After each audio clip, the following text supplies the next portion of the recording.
All right, welcome to tonight's game. We are here at Jerry Lee Robinson Field at the Neil K. Seal Sports Complex. Tonight's game is the Moravia Mohawks 0-2 visiting the Baxter Bolts also at 0-2. So one of these teams tonight will experience their first win of the season, as long as the weather holds out and it's not a cancellation. Earlier this week, I got a chance to spend some time with both head coaches. We'll play Coach Whitlow, the head coach of Moravia. We'll play his interview first. All right, with me is Denny Whitlow, coach of the Moravia Mohawks. Denny, how are you tonight, buddy? Good. Thanks a lot, Eric. Appreciate you having me on. Yeah, you bet. How long have you been there? This will be my 15th season as a head coach. And then my first year at Moravia, I was an assistant. And then actually before that, I coached at Moravia for about 3 or 4 years when I was going to college at William Penn before I went to North Mahaska. Oh, okay. I didn't know you went to North Mahaska. Okay. Very good. So let's talk a little bit about your season so far. I know 0-2 is not the start that you had set up. I just got off the phone with Coach Luther, and he kind of compared you guys both two 0-2 teams, but probably pretty good 0-2 teams as far as they go, right? Yeah, the two teams that we played New London, who's made it to the playoffs the last 4 years. They were state champs 2 years ago, so we lost to them in the first game of the season. And then last week we played English Valleys, lost to English Valleys, and they were a team that I believe they were like 4-5 last season, but they returned almost all of their players. So they had a lot of experience. The way the state set things up this year, I'm glad everybody's making the playoffs. That's good. But our first 2 games of the season were supposed to be Twin Cedars and Winfield Mount Union, who last year struggled some. Both teams, I believe, only won 1 game. So to lose those 2 games at the beginning of the season and then playing 2 teams that are very high-quality teams that should win a lot of football games, that didn't help our schedule out at all. So we are definitely coming in this Friday night battle-tested. We've played 2 very good opponents this last 2 weeks, so we've gained some good experience. Both those teams, we were within a touchdown at halftime, and then we just seemed to, in the second half, just kind of have more mistakes than what they did and kind of cost us the game. New London, that first game, we were only down by I think it was 5 points with 4 or 5 minutes to go. So if you see the score, it looks like it was, really bad, but we were right in that, and we had an opportunity to win that game against New London. And I said they're a very good team. And then English Valleys, again, with all the experience they have back, they have some very good players. And, for us to stick with them till halftime, and then, again, we just didn't make the right adjustments at halftime. Hats off to their coaching staff. They made some good adjustments and kind of cost us in the second half. Yeah. So talk a little bit about the positives you've seen out of your team in the first 2 weeks, other than being as competitive as you're saying. Just what specifically have you seen that you've been pleased about? Right. I think we got Tanner Cormany, who's our starting tailback. He was a 1,000-yard rusher last year, and so he's playing solid. Could he play better? Yes, obviously, or we wouldn't be 0-2. But Tanner. And then on the defense side of the ball, he had over 100 tackles last year. So he's definitely, we're going to go off of what Tanner does, and I'm sure Baxter's seen the same thing. They've looked at past things, so I know they are going to know that Tanner's somebody they're going to have to watch on the field on offense and defense. But I felt like our 2 defensive ends so far this season has done a good job for the most part of stringing plays out. That's we got Ethan Martin, who's a senior, and then on the other side, we have Brett Cormany, who's Tanner's we got triplets. We call them the Cormany triplets. So Brett's our other defensive end. And they're not the biggest kids, but they've got some speed, and it's hard for teams to get outside on us. So, we have those guys doing their jobs, turning everything back into Tanner. That really helps us out on the defensive side of the ball. Offensive side of the ball, last week, I thought Connor Golston, he's only a sophomore, but he's one of our guards. He had a really good game. And last year, as a freshman, Connor kind of played a lot more defense and not as much offense. But I'm also the wrestling coach here at Moravia. And Connor was a state qualifier at 145 pounds last year, which is always a tough weight class. And, so he's, just a high quality kid. He knows how to use his hands. He did a really good job last week at the line position as well. Riley Hopkins, he's a sophomore wide receiver for us. The kid's got some speed. He's about 6'3".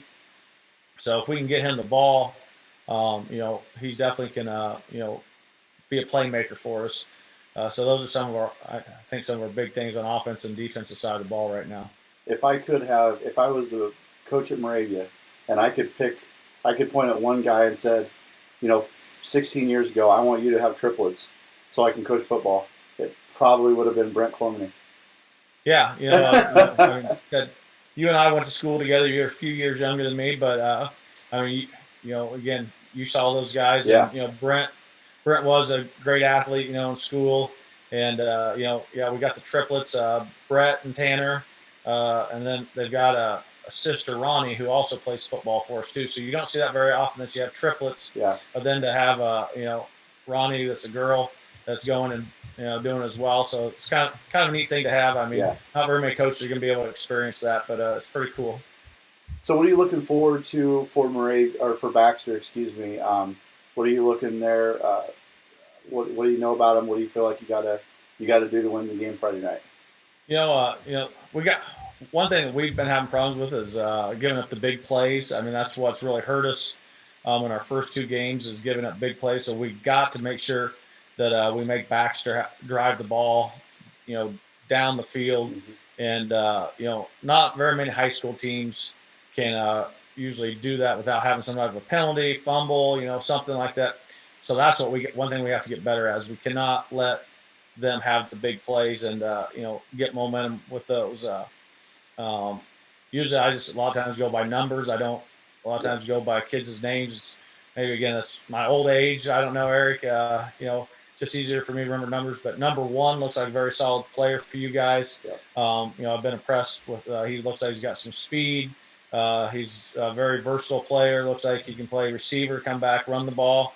Number 6, who looks like he's your guys' quarterback most of the time. He's got some talent, there. So we've been really impressed those. On your defensive side of the ball, your 2 defensive tackles, you got some size there. I mean, and we're not as big up front. We're more quickness. I mean, we're gonna have to stay low and make sure that we can, use our speed to our advantage and not let them push us around. And then again, so we've got some very good defensive ends. We've got to keep number 1 and number 6, contained and not let them get out and be able to run the football. Yep. All right, sir. Well, I appreciate your joining us tonight. I look forward to Friday night. It's going to be a good night, I think. I hope the weather, straightens up a little bit for us, and maybe, I guess I don't mind the cold, but the rain needs to go away for us so we don't have a sloppy game, right? Yeah, that's something that. The last 2 nights of practice, we have been able to go outside and practice the last 2 nights. It hasn't been fun. Yeah. The kids, the one thing is at least we're getting a couple of nights of this before Friday night, so they will hopefully be a little bit more adjusted to it. But Tuesday night at practice, our kids were whining about how cold and stuff it was, and I was joking with them and said, now, if this was March and it was 50 degrees, you guys be in shorts and T-shirts. No doubt. So I don't want to hear it. But, no doubt. So it's something that looks like, if you look at the forecast, I haven't really looked at a day for Friday, but I know they're talking about rain. That can be some big advantage for one team or the other. I mean, whenever it comes to turnovers and fumbles and maybe not be able to throw the ball as well. So some team can definitely take a big advantage off of that. Yeah. All right, sir. Well, thank you for joining me tonight. I appreciate it. Hey, thanks a lot. Glad you and Andy are going to be able to get together and do that. So since Andy's not there, tell him hi for me, and hopefully I can see you guys sometime after the game or before the game. You bet. We'll stop down. Good luck to you, Coach. Thanks a lot. All right. Bye-bye.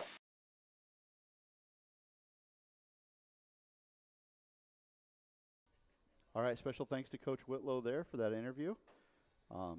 Andy, what was your big takeaway from that interview? Just kidding. We couldn't hear it. So you wanted me to make something up on the spot? I don't operate like that. I know it. Yeah.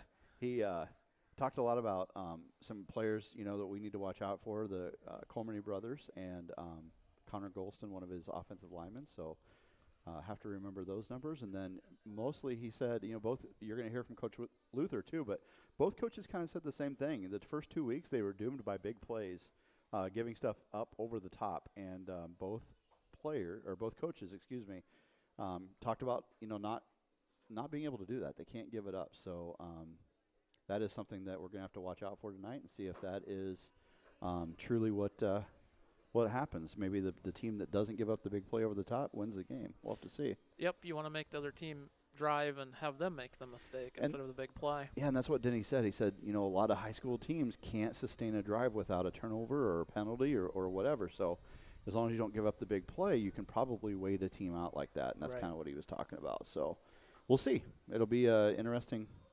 game. Let me get audio dialed in here a little bit. So I also spent some time with Coach Luther. You're going to find probably not going to find a game in this state with longer tenured coaches. I mean, Coach Luther's been here for 45 years, I think. And Coach Whitlow said, I can't remember what he said, 17 years or something like that. So long tenured coaches here, and it'll be interesting to see how they make adjustments and battle each other out. It'll be interesting to see at halftime. Speaking of halftime, very excited about. Am I echoing? Do you hear an echo? A little bit, but Yeah, I'm excited about halftime too. Yeah. What is going on I don't here? know if our guest is extremely excited, but I'm he's sure he's going not. to do it. I'm sure he's not. That's good. I'm glad he's going to do it. How about that? Is that better? I think so. Sounds Or- good. Yeah, I don't know. I think we have a little bit of an echo in our board here. That's okay. Interesting. I have no idea what's going on. All right. Maybe we just won't. We won't turn DJ's mic up. Maybe so. We'll see about that. All right. Let's hear from what Coach Luther had to say about tonight's game. All right. With me tonight is Coach Rob Luther of the Baxter Bolts. Coach, how you doing tonight? Doing good. Been a tough week with the rain, but I'm doing good. Yeah, I was going to ask that. The weather's not looking great for Friday night, is it? No, I maybe a little warmer, so if we get some drizzles, you're not out there just freezing. But maybe we'll get I'm more worried about field condition, trying to get it painted right now. But whatever it is, it is. Yeah, that's right. So, Coach, let's talk a little bit about the season so far. I know 0-2 is not how you thought you'd start. Had a pretty good BGM team come over. I thought they were very good. First year for them for 8-man. And then let one get away from you in the fourth quarter Friday night. Yeah, we did. I don't know that I was expecting, 0-2, 2-0 when you're as young as we are. You just want to go out and play hard and try to grow and learn. I honestly, you've coached teams that can win and they're not real fun to coach. We got a lot of kids that are hungry and young kids, and it's a really fun group to be around. We got good senior leadership out of a few guys and really good underclassmen. So I thought BGM was really good, real physical. We didn't know much about them. We hung around for a little bit. I was just joking with somebody else today. It's one thing being 0-2, and then it's another being 0-2, and your defense is playing pretty good. You're being physical, and what's this with a Luther team that can't score points? It's like that's not the way things go. So we're trying to find our identity here, and young quarterbacks and young skilled kids. But we definitely, like you said, Coach, we let one get away Friday. There's no doubt. I think there was a lot of factors to that, but we had every opportunity to win and didn't. So that's on us. I wasn't going to bring up the offense, but I was going to talk a little bit about the defense. We don't have a lot of experience, a lot of years with 8-man, but defense was something that was lacking in the first few years of 8-man football. But you guys got your defense kind of rolling right now. Yeah, I said to Coach Hasselbrink, the D coordinator, and I said it's Coach Aker, who'd at least done 1 year of the 8-man. I really believe right now we're playing better defense than we have in the 4 years that we've played 8-man, and that includes the 8-1 year.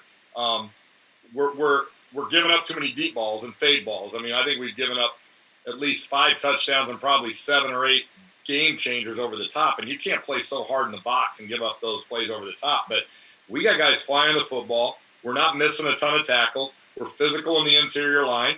We're really stopping the run game pretty well. So, that may bode semi-well for us because I know Moravia wants to run the football. They're pound the football at you.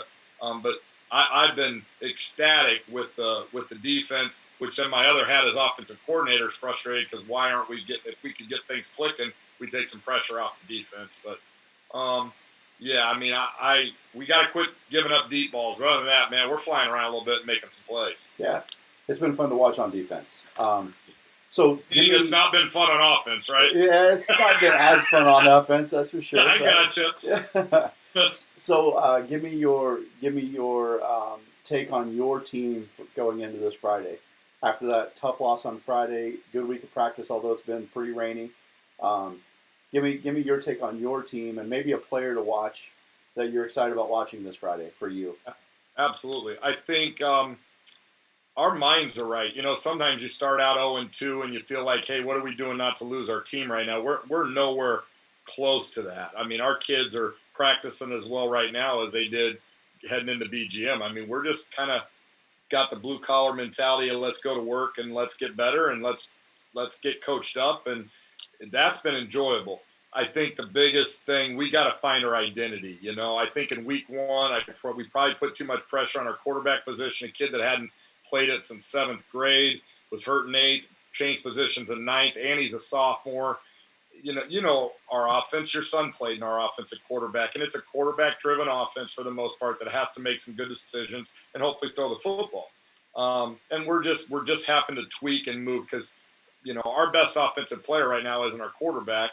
It's probably, our slot and running back in Rory Hare. He's grown up immensely. He was a first-team all-district kid as a freshman and sophomore, and now he looks like a different dude out there and ramped it up on both sides. I mean, he's starting to be physical and do the things we need him to do.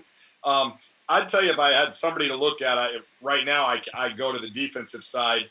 Nate McMiniman is a new player for us as a move-in, and we don't get those very often, that's playing an offensive guard and Mike linebacker. And we said today, we truly have not had a linebacker that reads and scrapes and fills and tackles as well as something like probably Joe Sorensen in 2007 or 8. I mean, it's been a long time since we had a kid that would come downhill.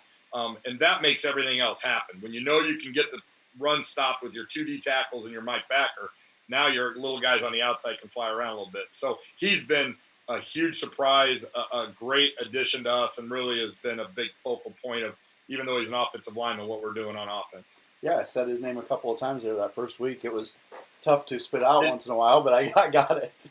I tried for 2 weeks. His dad's a volunteer coach for us. They came over from the west side of the state, and now it's just Big Mac and Little Mac. There you go. Dad's Big Mac, Nate's Little Mac. All right. I can't even try. I don't want to say it anymore. You mentioned Moravia wants to pound the ball, good running team. Give me what else you got about Moravia? What are you looking forward to with the Mohawks? Yeah, here's what I mean. One is I think they're really well coached and they're real physical too. They look like a blue collar. We just line up from the old school and that's what we do. But they're well enough coached. Sometimes you see teams like that and they're just not going to get away from what they want to do. You can tell when teams give them things to do, whether it's in the run game or even in the pass game. They throw the ball over the top pretty well, which scares me. They're aggressive on defense. They press you up on defense. They bring some pressure on offense, and they're just physical on both sides of the ball. I don't think they have any one player that's just, oh man, we gotta try to defend or scheme around. They kind of remind you of BGM a little bit, maybe a little younger than that, but they want to run the football. They still line up in the I formation at 8-man. You don't see that very much anymore. They go unbalanced. They're trying to get numbers in the box. That's what they try to do. So we're going to try to alleviate it. We talked about just being physical and being smart. So they're impressive. I think they're 0-2 as well, but they're maybe like us. Maybe we're pretty good 0-2 teams. At least I hope we are. I know they are. Yeah. All right. Well, thanks, Coach. I appreciate your time tonight, buddy. Absolutely. Thanks. Hopefully you'll have a dry night. Well, wait, you'll be dry either way. So good for you. I will. Good luck, Thanks, Friday. We'll talk to you later. Bye-bye. All right.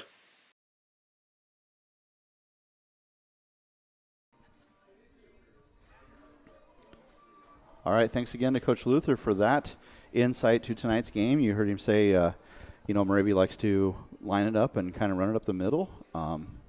So it's going to be an interesting game tonight, Andy. What are you I think it's kind of a contrast, just hearing what about Moravia does running up the middle, and Baxter likes to spread it out and throw the ball around quite a bit. Yeah. We'll see how it goes. Yeah, we'll look at some the roster here now. Moravia's roster is up on the screen now. The people to watch out for are the two Cormany brothers. Yep. And we can't they are triplets, actually. Ronnie Cormany, number 73, part of that clan. And then, like Coach Whitlow said, he told us to watch out for Connor Golston, who, he said, as a freshman qualified for state at 141 in wrestling. So he's a pretty athletic, tough kid. Yeah, and you know how much I love offensive linemen that wrestled. Yeah. I mean, so they have a low center of gravity. They know how to use leverage, and that's basically what they've been doing the entire time, right? So, right. Yeah, so it's going to be interesting. And then, of course, we have to watch out for, if I can go ahead and advance here, this is Baxter's roster. Rory Hare, number 1, is somebody that Denny Whitlow called out that they have to watch out for. So, and then he also called out number 6, Cody Damon, but he also talked about the defensive tackles and their size. And Coach Luther talked a little bit about this is probably the best defensive team he has had. Maybe not the best offensive team he's had, but defense has been really good. So it's going to be an interesting matchup tonight, I think. And 2 0-2 teams, and like Coach Luther said, both teams need a win. They both need a win, but they've also are pretty good 0-2 teams, we think. Yes, we'll we see, think so. But so these are the games that the teams have played so far. Last 5 games for Moravia, last 2 games, because there's only been 2 games played, but 2 really good teams that Moravia got beat by. We've talked about New London, how good they are. They beat a really good Waco team 50-10 last week, so New London's a pretty solid team. And Coach Whitlow said, there was a 6-point game at half on both of these. So yeah. And then Baxter's games, Collins Maxwell, and BGM, Collins Maxwell last week. BGM, we broadcasted that one the first week, and 48-8. It ended up being really lopsided, but it felt closer than that, didn't it? It was a close game at half. Yeah. So, all right. So, season leaders here. We got Gage Haynes, the sophomore quarterback, leading Moravia, and Cody Damon leading Baxter in passing. Cody Damon also leading Baxter in rushing. And then the player to watch out for tonight, Tanner Cormany, leading in Moravia in both rushing and receiving there, and tackles. So, I mean, we're going to be calling Tanner Cormany's name quite a bit tonight, I believe. I'll let you look at these. We're getting ready for the national anthem here. So we'll break with this for just a second, and we are honoring veterans tonight at Baxter. Veterans got in for free, and we're going to play the national anthem here. Can you get video of the veterans out there? Or not so much? Okay.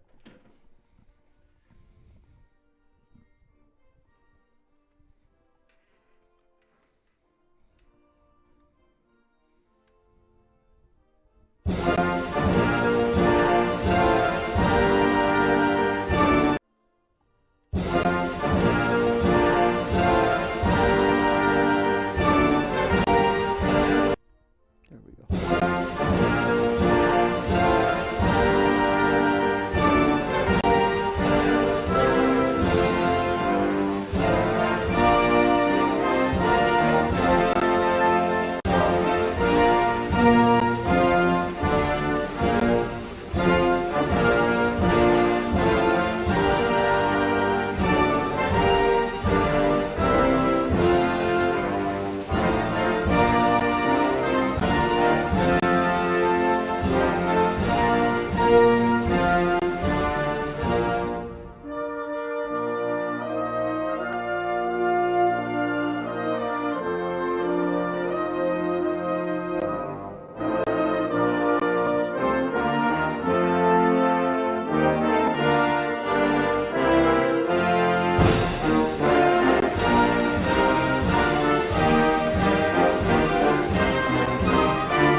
All right, again, tonight we are at Baxter honoring veterans, and all veterans got in for free tonight to the football game and got honored there before the national anthem. So nice to see you there. Get back to the stats real quick if we can.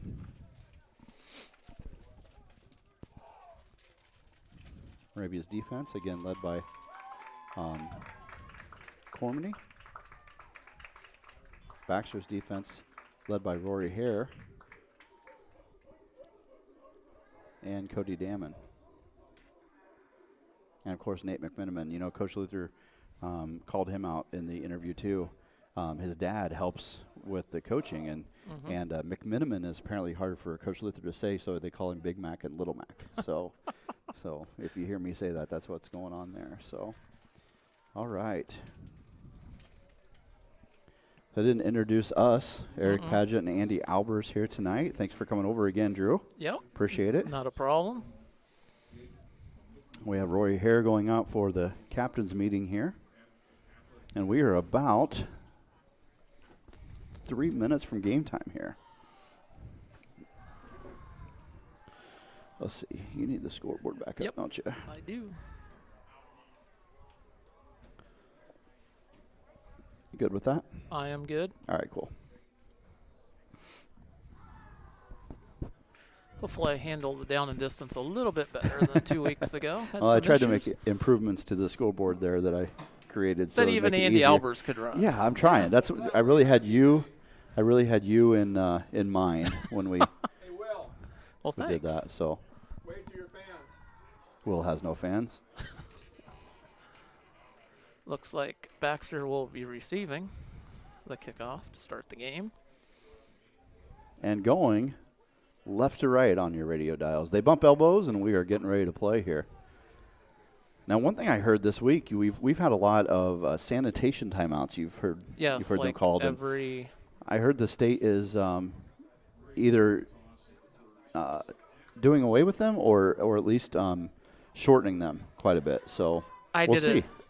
We did a junior high game last week, Mm-hmm. and it just makes it last a little bit longer than usual. Well, They need to quicken it up. yeah, and the person I talked to said that the state was kind of realizing that not many people were utilizing it the way it was meant to be utilized. I will agree with that. So they were just going to get rid of it, and I thought, it's a good thing I didn't parent like that.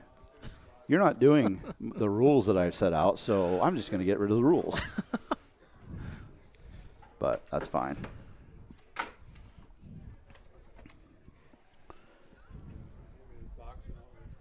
I think it's charged. I don't think they need it. You need it charged? We'll find out. All right. All right, so Baxter is set to receive this opening kickoff tonight. It's been a soggy week here, but the field's in really good shape. No standing water. It was been so dry, I think it soaked it right up. So we are ready to play.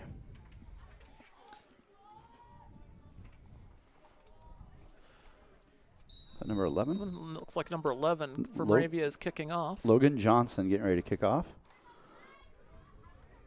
Who do I have? Who do I got? Oh, man, we get Coach Beeler up here. Come down out of the mountain and ready to coach tonight.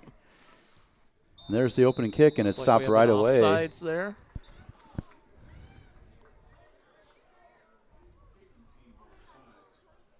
So we will try that again. Go back 5 and try it again. So we'll be kicking from the 25 this time, correct? Yep. Yep.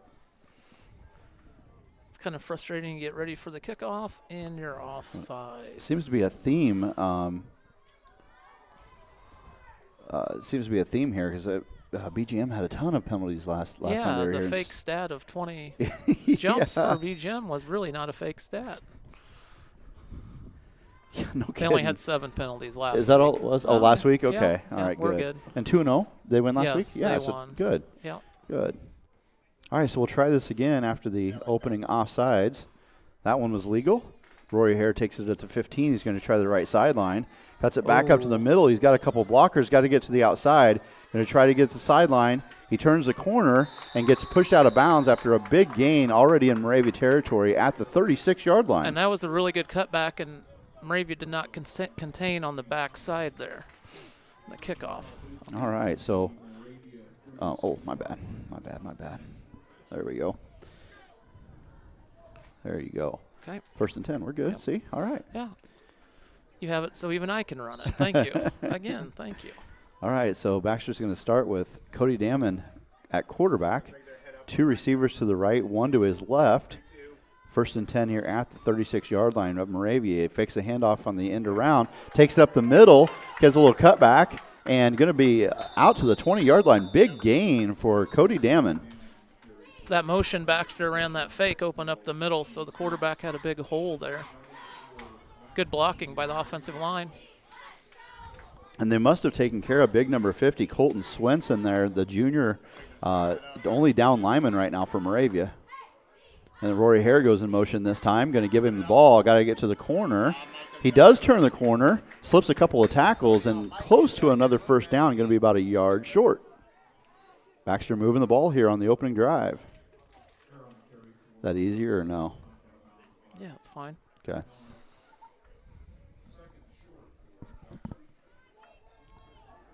All right, this time Rory lines up with Nick Nelson in the backfield with him. Rory's going to take the snap and take it himself, looking for that first down marker. He's going to have plenty and about a yard past it. So it's going to be 1st and goal now from about the 8.5-yard line for the Bolts.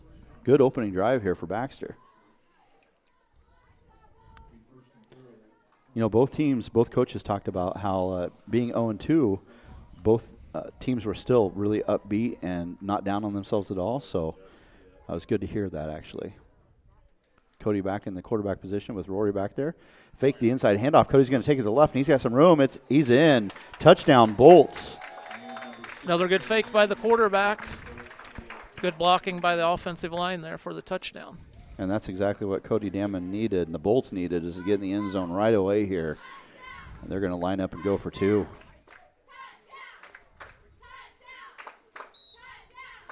And I know both coaches said, you know, being 0-2, they were still upbeat, but I got to think if you get down in this game, it's going to feel like a insurmountable lead, Yep. you know. I've been part of those Yes. teams, been fans of those teams. This time Rory takes a Same handoff. Yeah, and he's led up the middle by Cody Damon, and he's in for the 2-point conversion. So Baxter takes the early 8-0 lead. Oh, no. That one's not working. Just a second.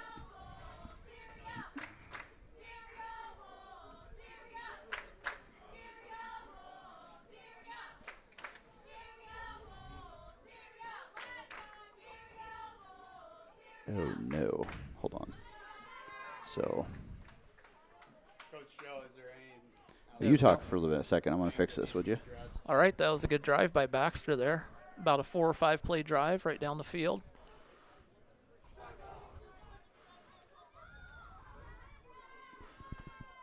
Moravia needs a nice little drive here to get some confidence back. Got to answer here, don't they? Yes. Looks like number 2 for Baxter is kicking off. Who would be? Who would be?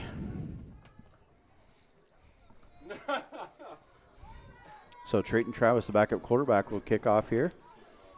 Good to see a little mix there with Cody Damon running it and Rory Hare leading him, and then they kind of flip-flopped on that 2-point conversion. Yep. Cody Damon led the way for him. Here's the run-up and the kick. It's like a little a pooch kick. kick. Looks like it's Gonna- out of bounds. Yeah, going to go out of bounds, so that'll be illegal procedure on the Bolts. Illegal kick out of bounds, technically. We'll see what they do with it here. I think they can elect to take it right there, which is pretty good field position. Yep, it is. Oh, they're going to make him re-kick it. Bolts tried that last week, too, that little pooch kick over the front line of that kick return team, and nearly recovered it. Doing that right with your first kick sometimes surprises the kick returning team. You onside it after a penalty kick? Yes. Okay. All right, so we'll set that up again here. I'm just going to make sure that. Big shout out to people listening from Moravia. Clint Woodward texted in. He said, "Hi, Andy." Hi, Clint. How are you? He usually does the broadcasting, but sent Joe up here to do the away games. Joe Cloyd, we got to see him. That Onside was nice. kick. And then another out of bounds bounds. kick. So, got to keep that in bounds if you're gonna do it.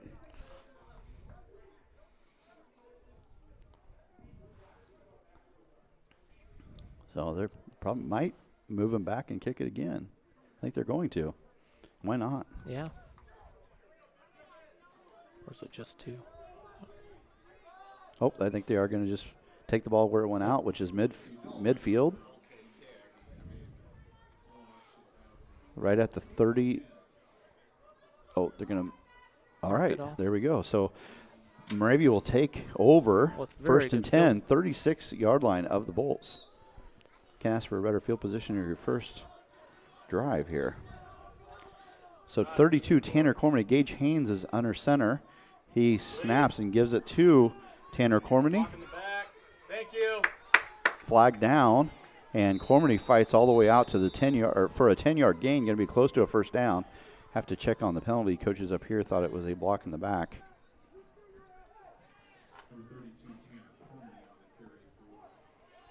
Gage Haynes, another sophomore quarterback. BGM had a sophomore quarterback. Baxter has a sophomore quarterback. So, just left click. So it'll be 15? Or more than that? 10-yard. 18. 18, yeah. From the spot of the foul. Yep. So first and 18 here for the Mohawks. Gage Haynes under center. Got that I formation behind him. Turns and hands it to the fullback. Baxter's defensive tackles did a nice job of controlling the middle there. It's like about a yard gain. Yeah, and that's an all Cormany backfield there. 37 is Brett Cormany. 32 is Tanner Cormany. 2/3 of a set of triplets there. And their dad was a heck of an athlete. Yes, he was a very good athlete. Brent.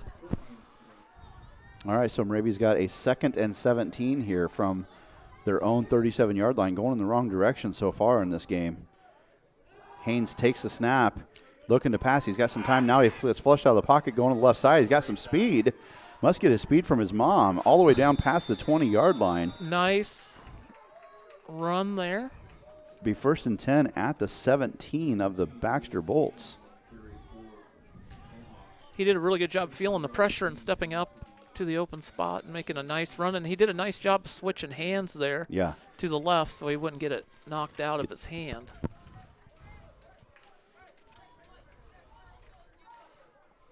All right, so Moravia with new life here. First and 10 from their own 17-yard line. This time Haynes has an I formation behind him and a split out to the right. Turns and fakes the handoff. It's an option right to Tanner Cormany and gets taken down. Very nice defense by Baxter, 16, turning that back in. And number 3, Grant Bortz, tried to strip the ball. He looked like he tackled the ball. So just after all that, a 1-yard gain, going to be 2nd and 9 here. Yeah. 8:19 left to go in the first quarter. And Baxter is holding on to an 8-0 lead, but Moravia is threatening here. They ran across. 2nd and 9, split out to the left, and another penalty Legal here. motion on Moravia there. Started just a little bit early there. So that'll take it from a 2nd and 9 to a 2nd and 14. Yeah. I mean,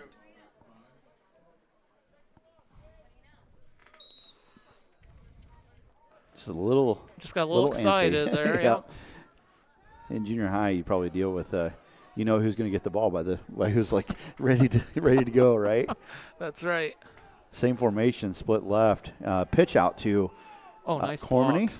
Good blocking off to the left side. He breaks the tackle, and he's going to get wrestled out of bounds by Grant Bortz down at the 3-yard line. Huge gain. Very good block by his brother, 37 there.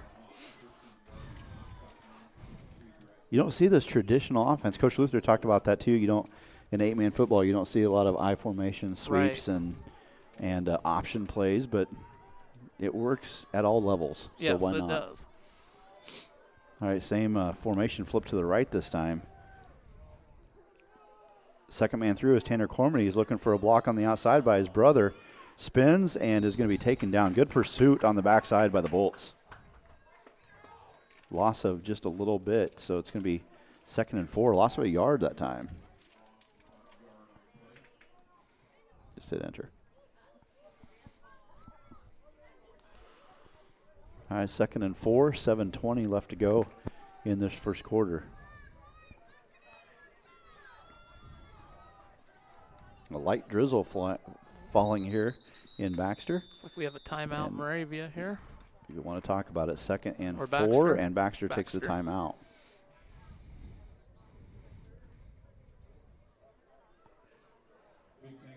Good drive here by Moravia here after giving up a touchdown on the first defensive possession. Got to say hi to Chris Spencer.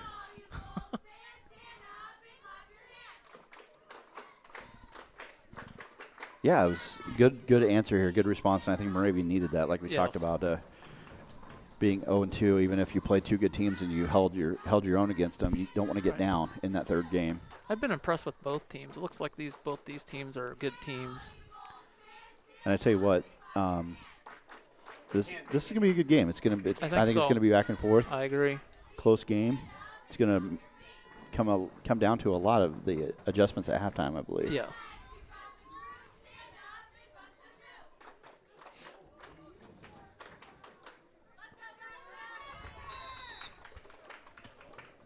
All right, so after that timeout by the Bolts,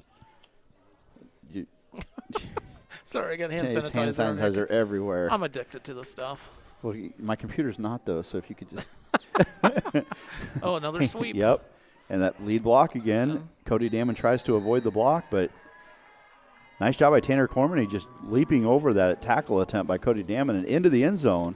Touchdown, Moravia Mohawks.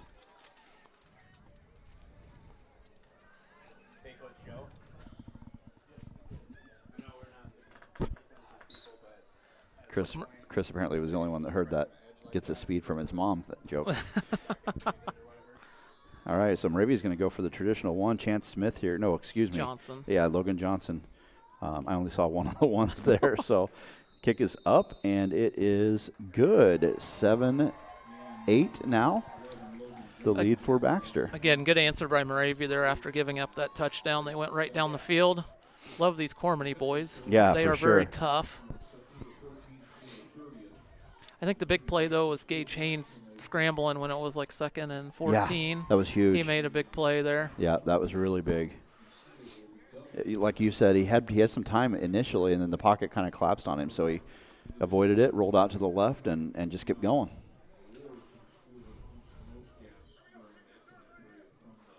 All right, we'll see if the Bolts have the answer. They marched down the field, basically 4 plays. Took them the first time, so see if they can repeat that. Yep, they had that fake sweep.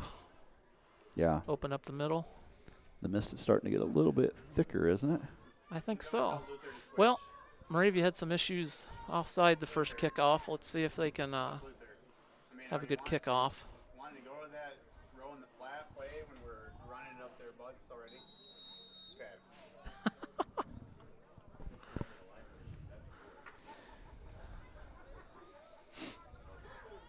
BGM surprised Baxter at the beginning of the second half last 2 weeks onside ago with kick, an onside kick that was successful.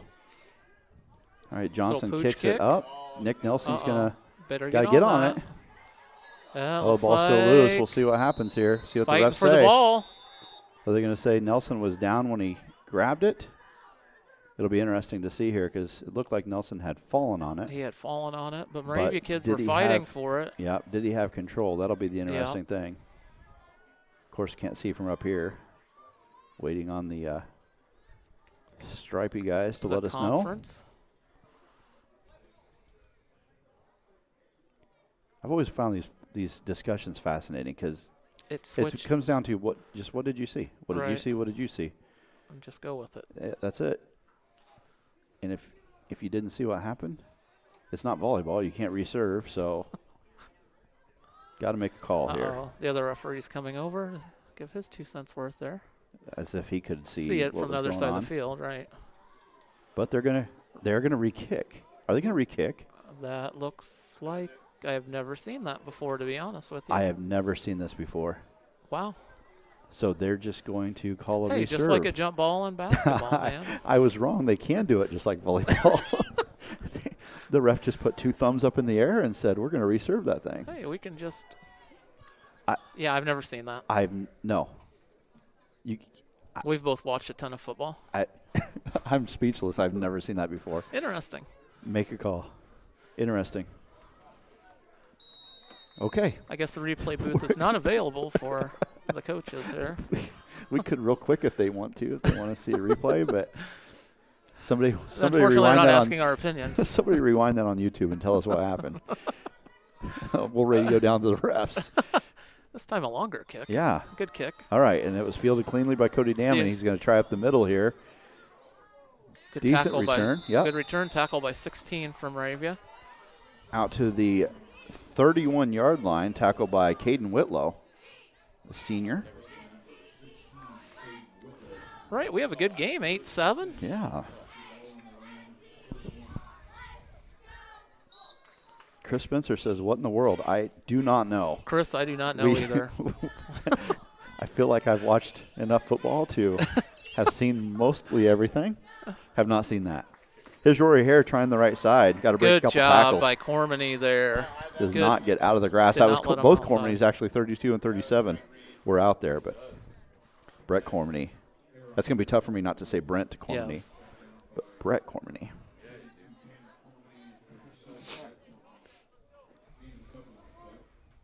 And the third Cormany triplet is Ronnie Cormany, number 73, named after her grandfather, I believe. Yep. One of the best people I've ever known. Very good man.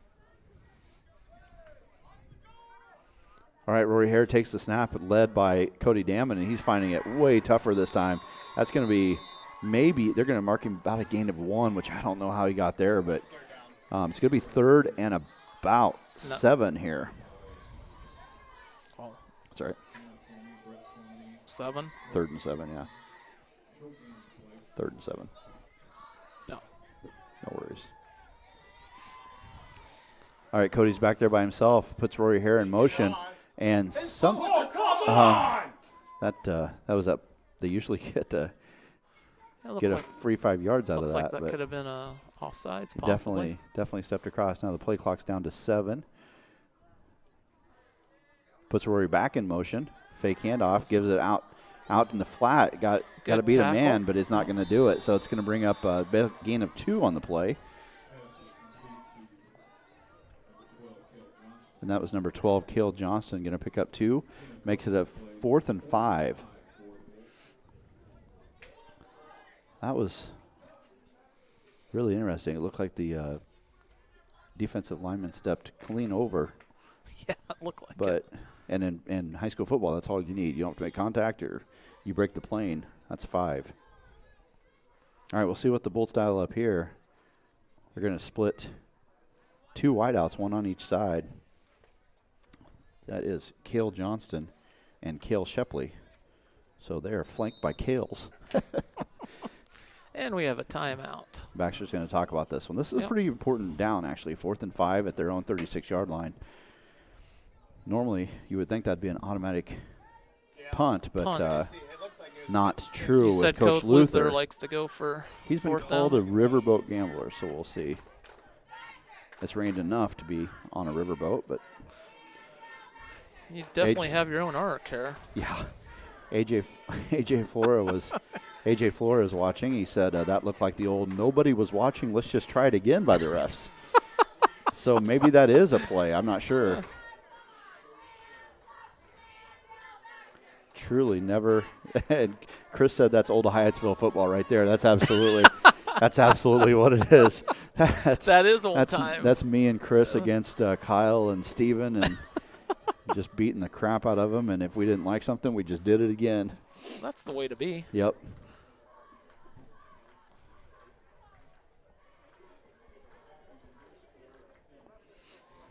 And they didn't know the rules of football. Chris and I kind of made it up as you went along. Oh, absolutely. That's the way to do it. You bet.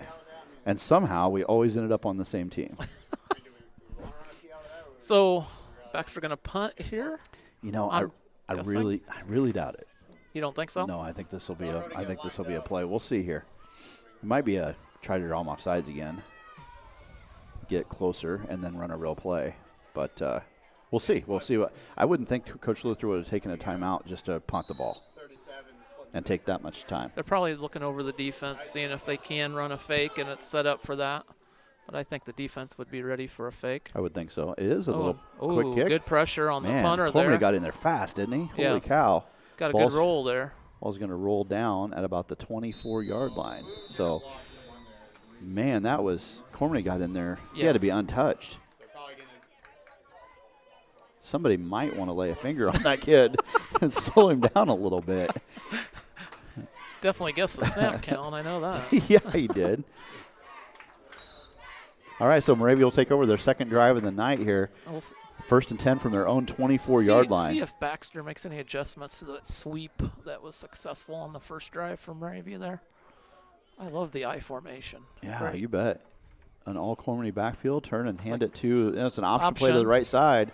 Good defense by Baxter there. It looks like they maybe split out the defensive end a little bit wider to try to turn that back inside to the big. They've got a really good middle linebacker. Little Mac is what Coach Luther called him. Little Mac. Yep. And good defensive tackles. So I think really Baxter, I would think, would want to funnel everything to the middle if they could. Yep.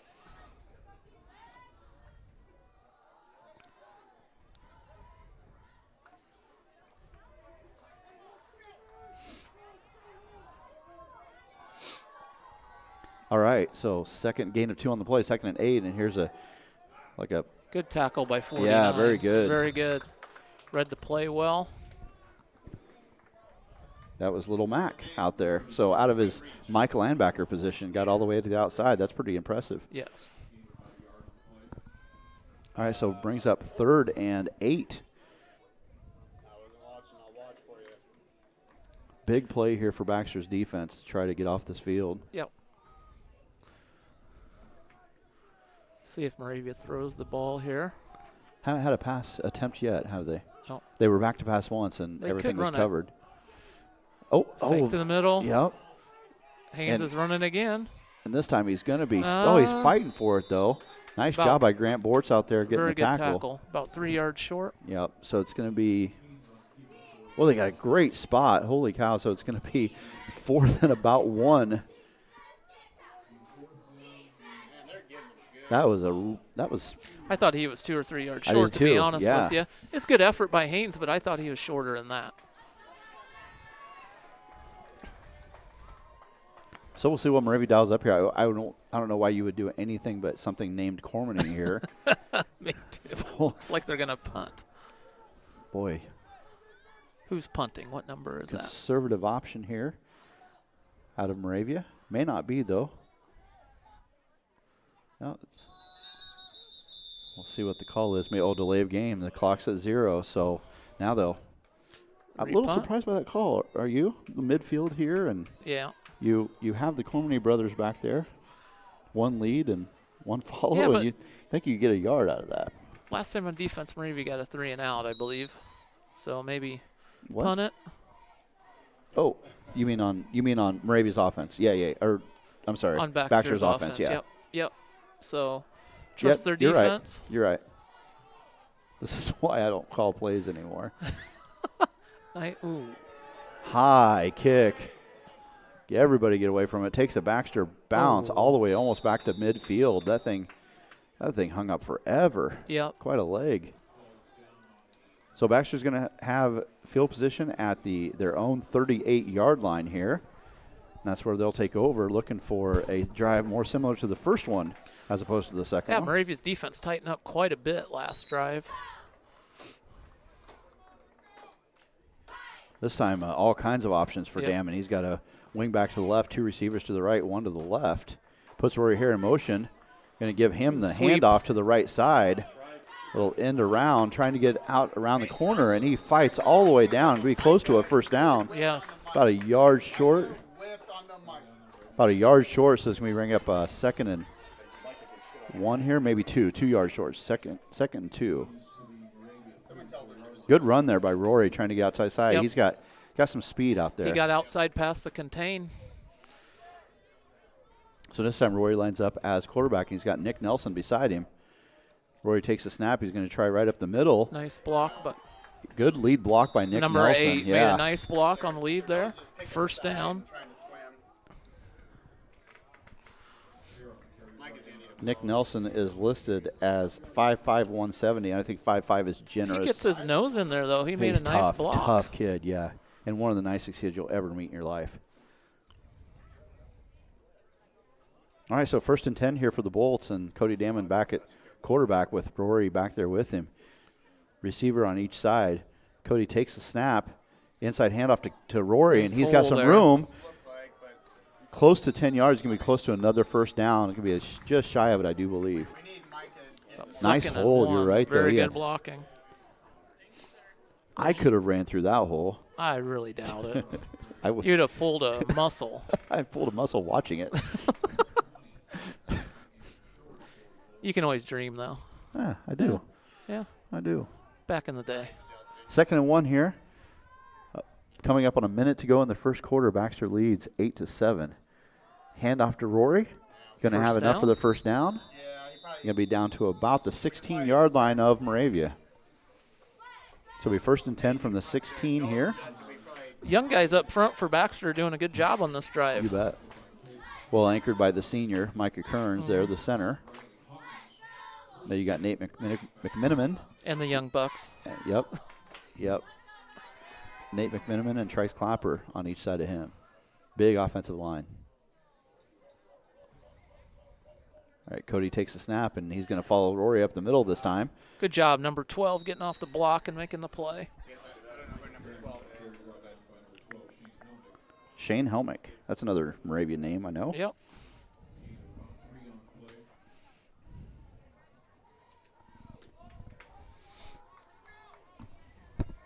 Fog starting to roll in. This is football weather, man. It's awesome. Nice fake. 12 again with the tackle. It looks like very nice play. Yeah, he really had a lot of green in front of him too. If Helmick doesn't make that tackle, what that's a really solid. Which linebacker is he coming from? He looks like the backside. He came clear across the formation. I think he's an end actually. Is he an end? Yeah, so he came clear across the formation there. That is the end of the first quarter, and our score is 8-7 Baxter over Moravia. So we will change that to second quarter. Very good game, Mr. Padgett. When we come back here, Baxter's going to have a 2nd and 7. No, that can't be right. 3rd and 7, 3rd and 6 at the 11-yard line.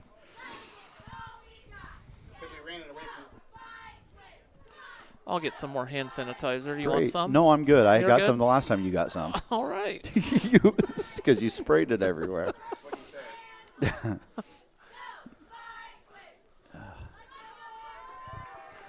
Got any St. Louis Cardinal scores there? You know, I haven't looked yet. I was looking at the comments of the people making fun of us on That's on totally Facebook. okay. It's completely legitimate. So we're here to please. St. Louis Cardinals losing 2-0, bottom of the first inning. Wow, to Cincinnati. How about my Royals that nobody cares about except for me? Joey Votto homered. Votto homer? He's not very good anymore like he was. Oh, he's still on base percentage like. Oh, is it? Oh, yeah. It's like over 1,000 on base, or OBP. Over 1,000? OBP. Oh, okay. Gotcha. Shut it. The Royals are beating Pittsburgh 1-0 in the first. They had a starter that had a one-hitter last night. It's a battle of two terrible teams. Truth hurts. Yes, sir. Oh, man. I'm not sure if I take this as a compliment or not. It said we're just as good as Dolph and Podolak. Oh, that's interesting. Now, are we as good as Jim Zabel? That's what I want to know. No, nobody's as good as Jim Zabel. No. You know what? I wish I would have seen. I would have loved to have seen Jim Zabel and Harry Carey calling an Iowa game. How much fun would that have been? You would have no idea the score. No. All right, 3rd and 6 here for the Bulls. Ball's at the 11-yard line. Again. Puts Fake Rory it. in motion. Nope, they give it to Rory, trying to get to the outside. Has to cut it back up to the middle, and he's going to gain about 3 on the play. Like he's short of the first down. So it'll be 4th and 1. Oh, and the refs keep inching forward just a little bit. 4th and 1 here. It's not that foggy. They should be able to see across the field. I can see. If you can see, anybody can see. Hey, dude, I got great vision. Do ya? You bet. The best laser surgery can offer. All right. What's the call here? 4th and 1 here. 1 up the middle? Yep, Rory right up the middle. Oh, yeah, touchdown. Yep, he's in. Touchdown Baxter. Another nice lead block. Cormany, 32, went right up the middle, and Nick Nelson met him in the hole, and that was enough for Rory to get to the outside. So Nice job there by Nick Nelson springing that one free. So this is a pretty big extra point here. It is. If they get it, they're up 9. If not, it's still 7. Has Baxter kicked all year for an extra point? No. They just go for 2? Yes. That's okay. Oh, and they got a little razzle-dazzle here. Oh, my Everybody out to goodness. the right. We'll see what happens here. I'm guessing one's going to take it up the middle. Well, they didn't adjust. Oh, outside. He's going to try to take it to the left. He's Oh, going to they throw. pass it. He's got a man there if he stays in bounds. I think and he is. Oh, nice play. Did not Extra see that point coming. is good. And that was 49, I believe. That's Little Mac, isn't it? Yes. Yeah. Nate McMiniman with the 2-point conversion. My roster is soaked. That was a nice and all play. This, oh, man. You know, we might need a towel or something to put over that. All that expensive equipment getting wet. You have a towel? Did you think ahead that far? No. Well, you know, I certainly didn't. Put the face mask over. You want to it. use my mask to clean it off? Might need a towel. If anybody's listening, can bring us a towel. That would be appreciated. Eric Padgett, you need a checklist. You did not I didn't think on about this. a towel. Oh, well. It's only been raining all week. Yeah, you're right. I didn't see it coming. Coach, are you talking to Micah right now about that jag? See if Moravia here can answer with a drive of their own. Yeah, get back. Like you said, 9-point game now. They need to answer here to keep it at a 1-score game. But I mean, that still should be for most people, it should be an okay reach. All right, we'll see what Baxter does with the kickoff this time. Trayton Travis tried a couple of onside last time he was out there and didn't have much Moravia success got with it. excellent field position, if I remember. But I don't. Coach Luther just doesn't like to kick it deep, so we'll see what he does. Onside, nice play by 16 of Moravia. So covering that up. Going to be 1st and 10 there by Moravia right at the 40-yard line.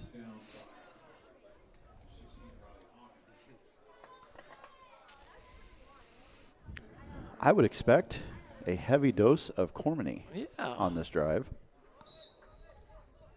We talked to that 2 weeks ago with BGM, just maybe sometimes coaches just kind of out-coach themselves, you know. If you have horses like that, turn and give it to them until they can't do it anymore. Rare shotgun here for Haynes, and he hands it off to Cormany going to the left side. Boy, when he gets going upfield, wow. Good run, about 5 yards there. He was backpedaled the whole time. He went straight back. Clint, I wish I could get Andy to stop spraying hand sanitizer on us all. And Chris said that was a compliment, the Ed Podolak and Dolph thing. Well, thanks, Chris. But we're not even close to Zabel, he said. So that is true. Who is? Nobody. 2nd and 5 here. Up the Haynes middle. Turns and hands it to Cormany. Man, he's a beast. And he's just going to drag the pile he's going to get for a first down on that. Nice run. 11:05 left to go in the second quarter here. Baxter's holding a 16-7 lead with Moravia marching down the field. The thing kind of different from the BGM backs we saw 2 weeks ago is if the Cormany boys break it, they have speed. They're gone. They're gone. Baxter has speed to match, but Rory, being a corner on that side, I mean, he would have to run a long ways on this side to get him. So option, counter. Reverse. Yep, that's going to be a touchdown. Nice play from Whitlow and the Moravia coaching staff. Nice call. Set up that option reverse with a few options in the last couple of drives. So very good call. Riley Hawkins, I think. I can't read my program anymore. It's just too dark in here, and it's too wet. Looks like he has some speed, that's for sure. Yep. Yeah, Riley Hawkins with the touchdown, sophomore wide receiver. Looks like they are kicking it or going for two. Down 3. Go for 2 here. Oh, that Fake, trying to get it out to the outside. Covered out there. He dives for the pylon, and he's in. Nice play by Haynes there, taking it. 16-15. I think this could be a last possession kind of deal. It might be. You know, I'm going to turn mine down and let you talk for a bit, see if I can find a towel.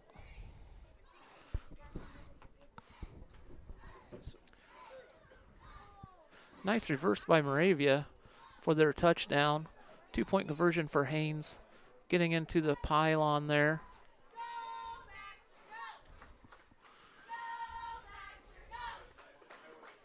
Very competitive game, even though both teams are 0-2. I think we have two very good teams here. Johnson will be kicking off. He's kicked it deep twice, about back to the 10. Well, I mean, with how tight those backers are playing, you can probably get a boost going. They're creeping up the line of scrimmage or sending someone else every time. Johnson tees the ball up here.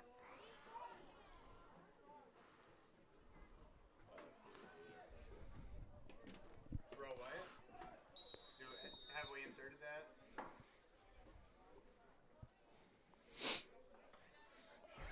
Maybe breaks the huddle here. Number 1 for Baxter is set to return. All right. It's a pooch kick. Looks like it might go out of bounds. It does, yeah, just barely. Yep. There have been plenty of those tonight. Yes. Let's just keep There's that no between fake the stat lines. on that. No. We can't even make that up. Had to improvise with some paper towels to cover our expensive equipment that was getting wet. With 20-cent paper towels, if that. Next time I will bring a towel. Well, it's supposed to be nice and sunny next week. So the ball's moved back for the 25 from Moravia to kick it. Re-kick the ball.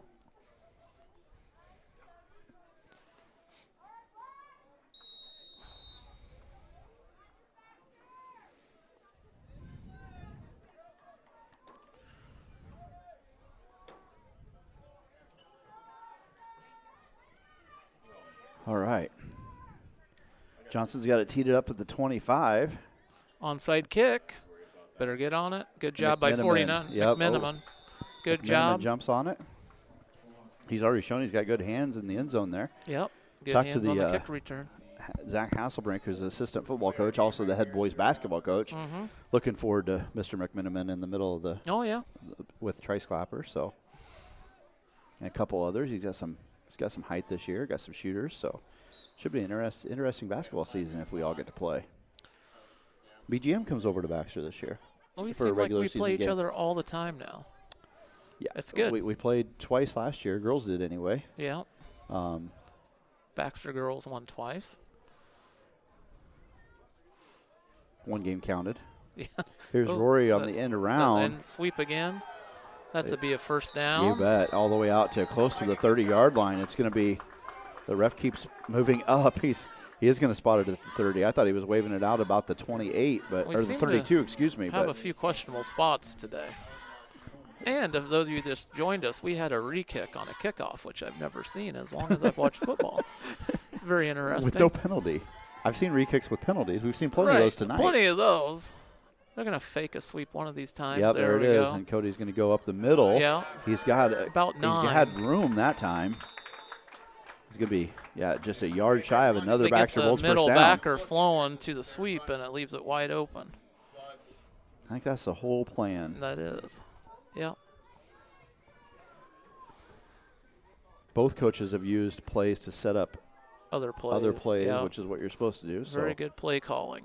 Oh, Tripp's right this time. Cody's by himself in the backfield. See if anybody goes in motion this time.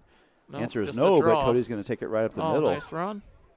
I think the Bolts have found something. Usually, Coach Luther is more of a throwing coach, but they found something with this running game. And The linemen are doing a nice job Mm-hmm. of blocking. That's for sure. and Coach Whitlow even mentioned, that they were kind of small up front. Mm-hmm. Yeah. And he was kind of worried about Baxter's bigs Yeah. wearing them down. So maybe that's what Coach Luther's trying to do here too. Cody takes the snap, hands it to Rory Hare, makes a little sidestep move to the right, slips out of a tackle, but not the second one. He's going to gain about 7 on the play. Going to bring 2nd and 3 here.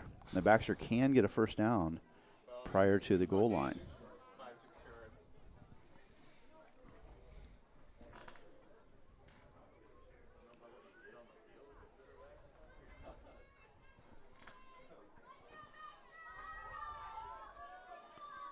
All right, second, and we'll call it 4 now. Cody, Bad bad snap. snap. Cody's going to have to fall on it. That's going to be all the way back to the 15-yard line, a loss of about 7 on the play.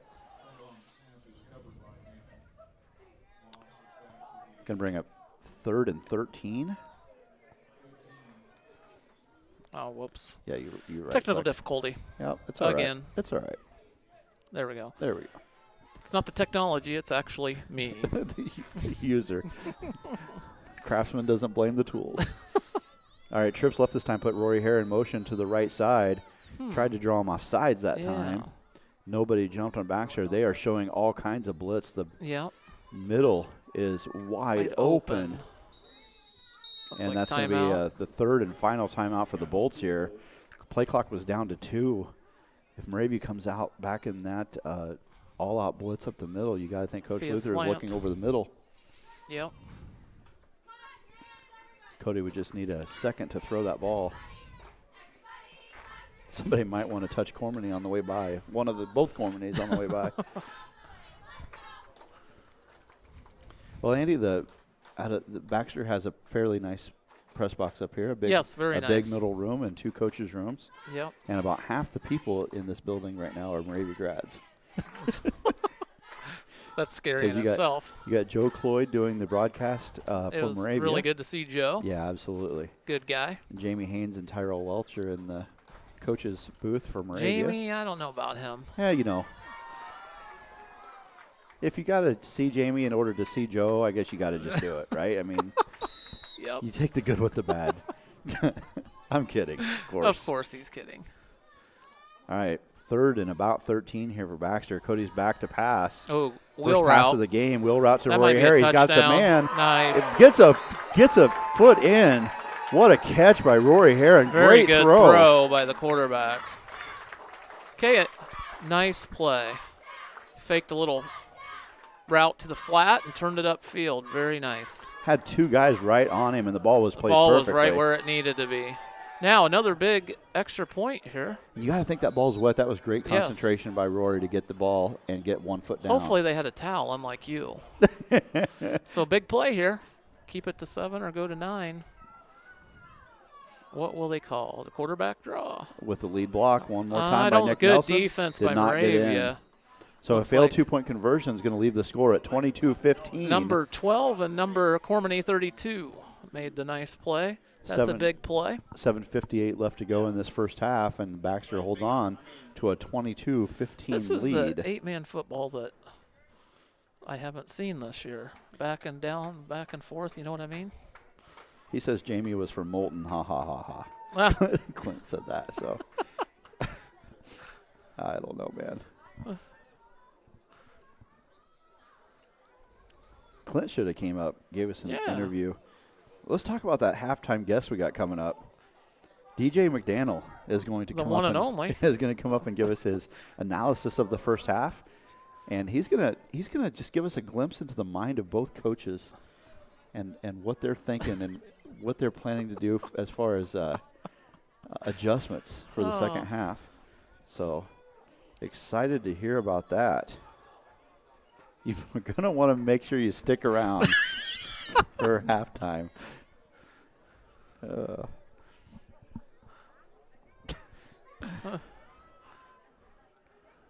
What's the St. Louis score? St. Louis update? 2-0 still Cincinnati, but Cardinals have runners at 2nd and 3rd with 1 out. Oh, good. How about my Royals? Nobody Matt cares Carpenter about. Up. I'm not even going to look. Hold on. I don't care about St. Louis. Yeah, I know you don't. Kickoff. Right, Travis back to Looks kick. like a squib. It might keep it in bounds this time. Oh, it is. It's it does stay in bounds. Picked up at the 15-yard line by Moravia, and he's going to be stopped. By no number gain. 1. Nice tackle. In fact, he lost a yard. Went backwards when he went across the field. Very nice squib kick there. That's right. Yeah, I did that. So, yeah, that's cool. Thank you. Carpenter singled, drove in a run. 1st and 3rd now 2-1 Cincinnati over St. Louis.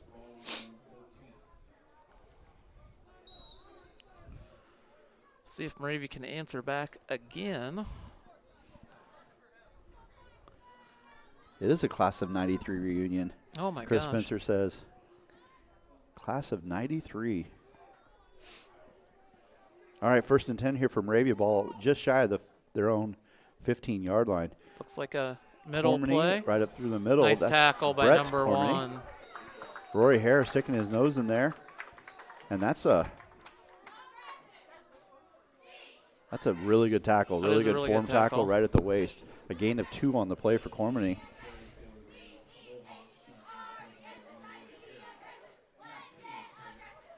Oh, our resident referee. This is like when football has that, official that they can bring in to ask for help Oh, on well, who would rulings. that be? Stan Allspaw has been an official in Iowa high school football for years All and years right. and years. He says an inadvertent whistle on kickoff results in re-kick. I think they made up the inverted whistle. That might be. Oh, Here's Cormany on the side, Cormany flag outside. down at the Might 20. have a hold there on the end. We'll see what's going to happen here. Probably not needed if it is. It is a hold. The initial indication is a hold. And I find it funny when the ref says, "Do you want to call that back?" No, we'd rather give them the 30-yard gain. That is a hold, but that almost seemed like it was on the back side of Yeah, the and play. if it is, that's not Not what you want want to there. do at all. That negates a huge run by Cormany around the left side. So that makes it about 2nd and forever. Not too bad. 2nd and 14. Oh, from the It was from the spot. Yeah. So sorry, getting your thank grill you, here. Stan Allspaw, for the help there.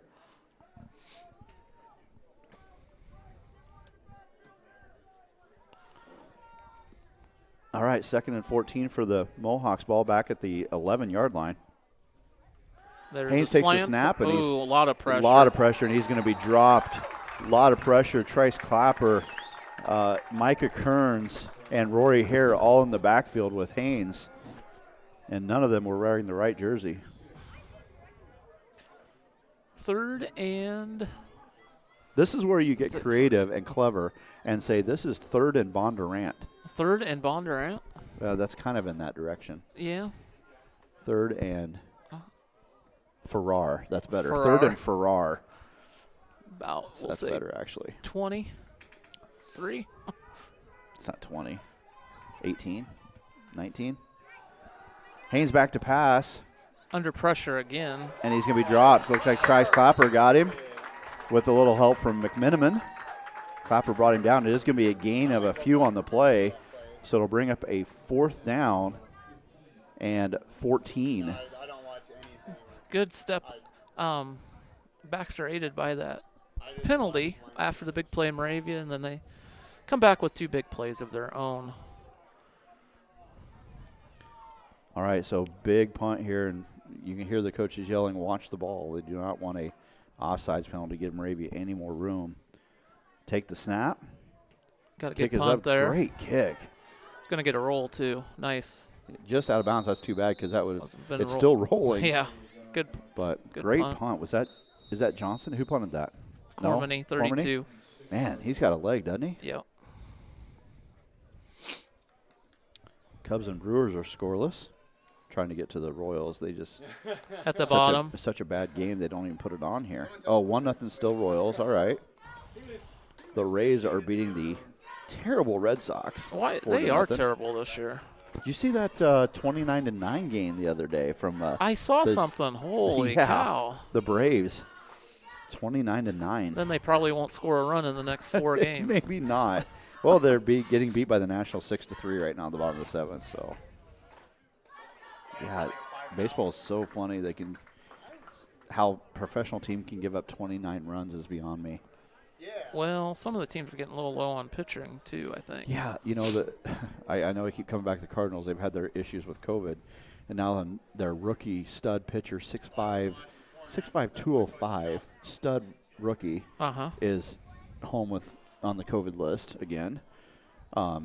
He came in like close proximity to someone on their off day, the only off day they have in the entire season. So he's on the COVID list. And then the Cardinals closer went on the IL today with groin issue.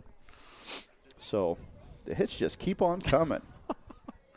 So now they're going to be up to like 42 pitchers using 42 pitchers by the end of the year. I know. Good deal. It's not more than 60 games. It was the first time I'd ever heard announcers when they were talking about a rookie pitcher say, I'll bet you he never expected to be up in the majors this year. It's like, wow, that's definitely a different kind of baseball year. Yeah, for sure. All right, so we are going to reset it here. The ball is going to be on the 26-yard line of Moravia. Baxter will have 1st and 10 at the 26, and there is 5:37 left to go in this first half. Big drive for both teams. Baxter can get a little bit more of a cushion before half. Yeah. See if Moravia can keep them And remember, within a touchdown. Moravia gets the ball in the second half, so this would be a huge stop for Moravia. Quarterback draw, good play. Number 12 with the good stick. And that is Helmick, isn't it? That's the second or third time we've heard Helmick's name on a nice tackle there. Looked like it was a combination of really nice form tackle and maybe a little bit of a wet field. Yeah. Bulls are content to let the clock run here a little bit. See if number 12's coming from defensive end. I thought he was lined up at defensive. No, right now he's linebacker. Earlier. Pass out of that. Nice ball. Nice play. Gain of about 7 on the play. Going to bring up 3rd and 3 or 4? I think so. 4? Say 4. 3rd and 4 here. Big play. Moravia needs to get the Bolts off the field.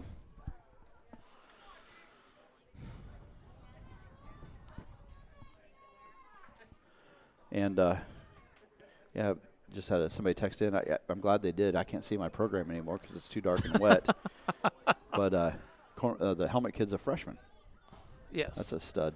Looks like they sent the blitz, 32. You know, that might be their answer. That might be their adjustment to this running game by Baxter is just a blitz. Blitz right in a gap there. Yeah, I'd say Moose. So 4th, and that was a loss of yards, so 4th and 6. Yeah. Loss of 2 on the play, 4th and 6. Just enter. There you go. Oh. You can just hit 6 and enter there too. Well, we'll see what Coach Luther has in store here. 3:45 left to go in the first half. Cody has 3 receivers out to his right. Quick and kick. It's a quick kick. Nice bunt. Yep, Got and a nobody roll. back there. All the way down to the 17-yard line, so that's where Moravia will start this next drive. Good stop by Moravia. Good exactly stop. what They're they going to get the needed. ball right before half. See if they can mount a drive here. If they can score here and then get the ball back at the beginning of the second half, we have a whole new game. Moravia has not led in this contest. Baxter went on the first possession about 4 plays for a touchdown. And since I'm not a real broadcaster, I don't go by the broadcaster jinx, so I'm just going to say this. A wet field, wet ball, and we have not had a turnover yet. Well, come on, man. No, it's not going to matter. It's not going to matter. Haynes has a ball. He's going to try the option to the left, puts his head down, and gets maybe a yard out of it. Not so sure he should have given that one up. Admire him. I'd probably give it to Cormany every time, even if the play wasn't called that way.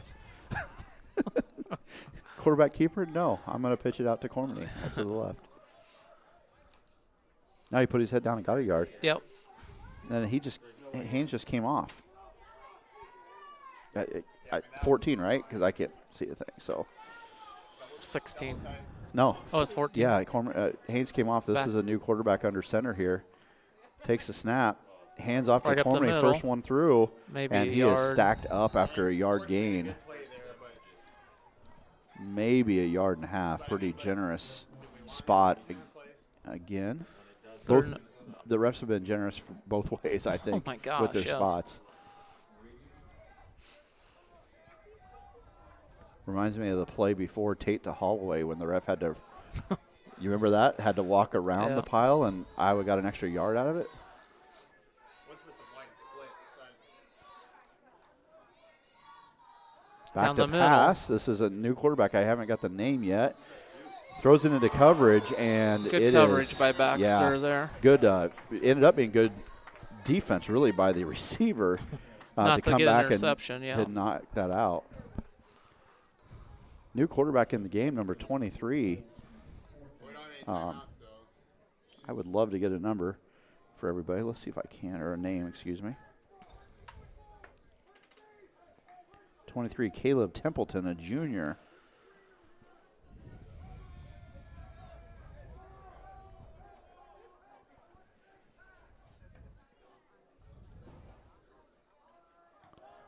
Good punt. Man, Very it's good got punt. a huge leg. Ball's going to roll inside right at the 5-yard line. Stop at the 5-yard line. Nice that is punt. jeepers.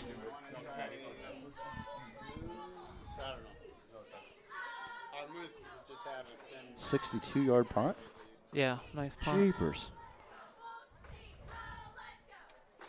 empty left, right.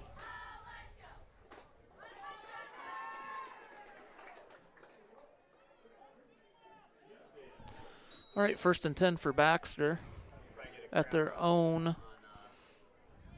10. Spread formation, motion. Outside, looks like it's there. Nice block by 49 on the outside. Rory tried to cut it up in the middle to get a little bit more, but Yep. it's going to get the clock down. And remember, Baxter's out of timeouts. The clock is at under 150. It's like 2nd and about 2 or 3.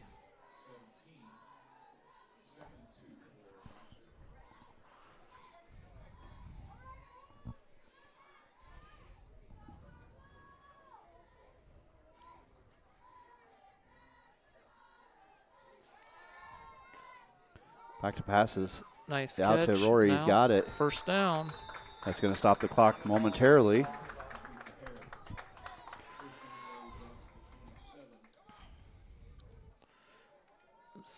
Clock is running.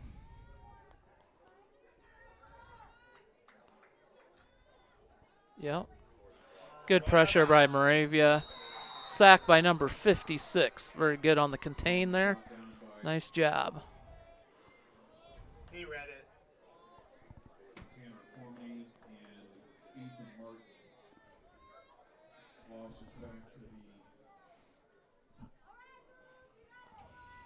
It's like Baxter is going to I would think be they would content just, with a 7-point lead going in at half. Clock's under 45 now. And it is 2nd and 2nd and Newton. Newton.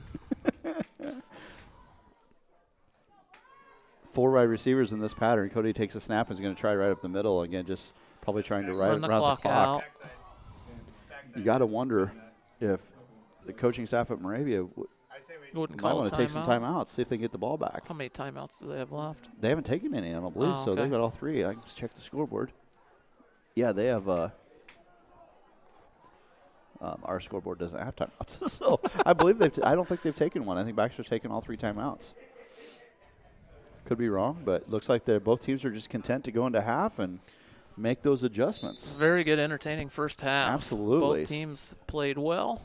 So that is halftime. The Baxter Bullets lead the Moravia Mohawks 22-15. And, yeah, like you said, an entertaining game, 7 points. We're waiting for DJ McDaniel to come up here. Get his headset ready here. Yep. Oh, it's nice and wet for him, too. That would Yeah. be nice. Hope it doesn't shock him. Kind of hope it does. That'd be entertainment, wouldn't it? Yeah. I mean, all right. And we're gonna play a little trick on DJ for those of you listening. We're gonna ask him questions, but he'll think he's on the air, but I've got his mic turned all the way down. So I'm kidding. I'm not gonna do that to DJ. I'm gonna go around and get another napkin here, though. Be All right. back. You talk.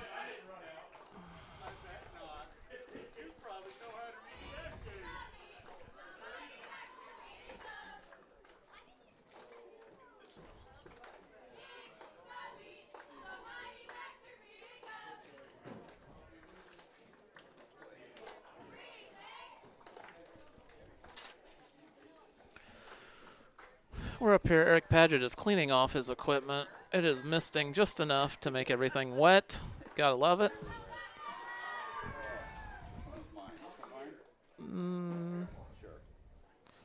That one, that was on now, right? Yep. There we Yep. go. All right.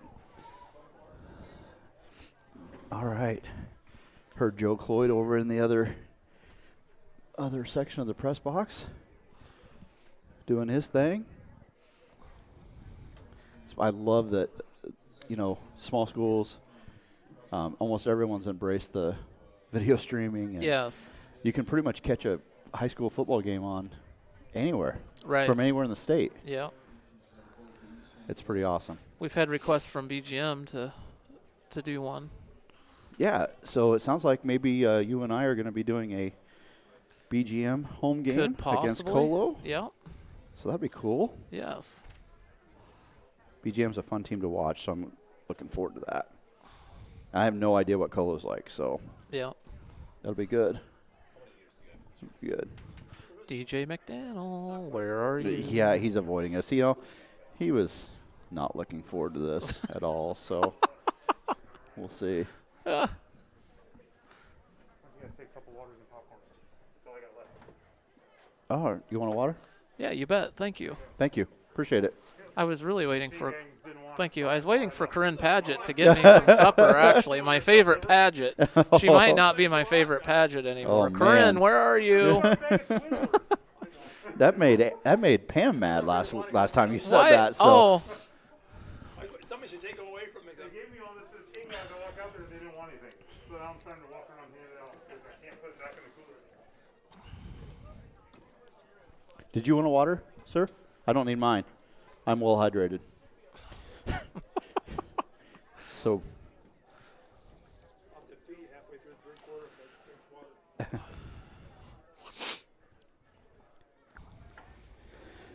water. I gave DJ clear instructions too. I said take the middle door, Yeah. go up 2 flights of stairs, turn left. He's probably trying to climb on the roof and come through the open door here. Yeah. He's going to stand us up. Yep. Man. Becomes a manager at Dollar General and then just thinks he's Better than us. I got news for him. He's not better than us. Heard any good jokes lately? This is usually when we tell dad jokes, remember? I usually mess the simple, hilarious jokes I up. heard one this week. I got to tell you this. You ready? Okay. It was, how long do you think it took the guy that was the first one to hear the parrot talk? How long do you think it took him to recover? How long? That cracks me up. I don't know why. Oh, Eric. Man, that's funny right there.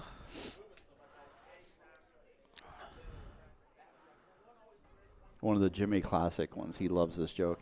You haven't met Jimmy, I don't think. Jimmy's usually my co-anchor here, but he had vacation this weekend, so he couldn't be here. One of his favorite ones is, why did the old guy fall in the well? Why is that? He didn't see that well. I like that. See, that's funny. That is funny. Good, clean, wholesome jokes. Yeah, and this is the kind of... Yeah, no kidding. He doesn't know football, but he knows jokes. Oh, do you want popcorn? Nah, It's a little hard to eat I'll popcorn. wait, yeah. You want some of this? I can't eat it while I'm doing this, so... Oh. At least it's not downpouring. Yes, that's a positive. We played, I think it was homecoming 2 years ago. It was raining so hard you literally could not see the other team on the other side of the field, and we ended up having to call that game just because you couldn't play on it. It was miserable. Couldn't do it. So. Well, we have a young guy on the sideline trying to do his football thing on the ground. Well, now he's snapping it. Clint says stick to commenting, fellas. Is he talking about our jokes? I think Clint needs to. I got to tell you, that might just end my friendship with Clint Woodward if he doesn't like my jokes, because it's really all I got. We got nothing. Can you text DJ? Yes, cripes. You would think we were better friends than that.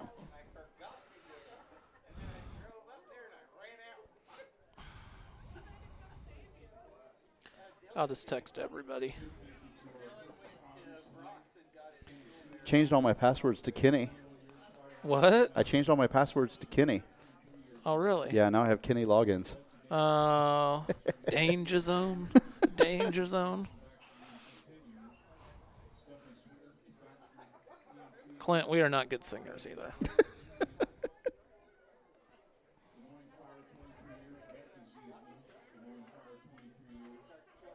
What's blue and smells like red paint? What's blue and smells like red paint? Yeah. I don't know. Blue paint? Oh, boy.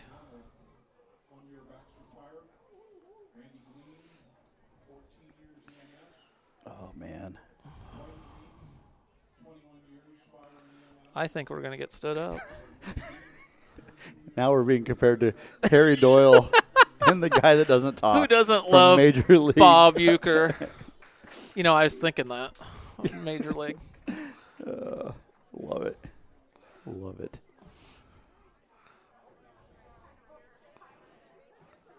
This is the best part about broadcasting is when people text in or message in, Love it.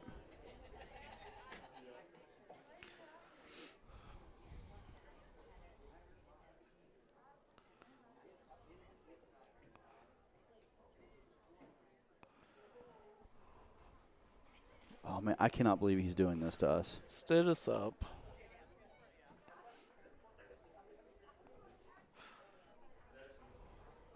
I'm going to purposely hit golf balls at him next time. Actually, it's the We have to safest. do that one drill where they Oh, yeah, spin the bottle. And then spin the whoever bottle. hits, That they would be hit. fun. Yeah. The thing is, we would get hurt ourselves. well, I'd probably be the one. I'd swing. I'd swing the club and get hurt. Yeah. I mean, honestly, if the three of us are running away from one of us, Yeah. that's exactly where you want to be. I think so. The safest place on the golf course is directly where I'm aiming. Yeah. Because I'm never hitting it. Right. I'm never right. hitting it there. I'm looking for a funny, clean joke here. Oh, this is a bad. No, I'm not going to do that one. Look at number 16. That is funny.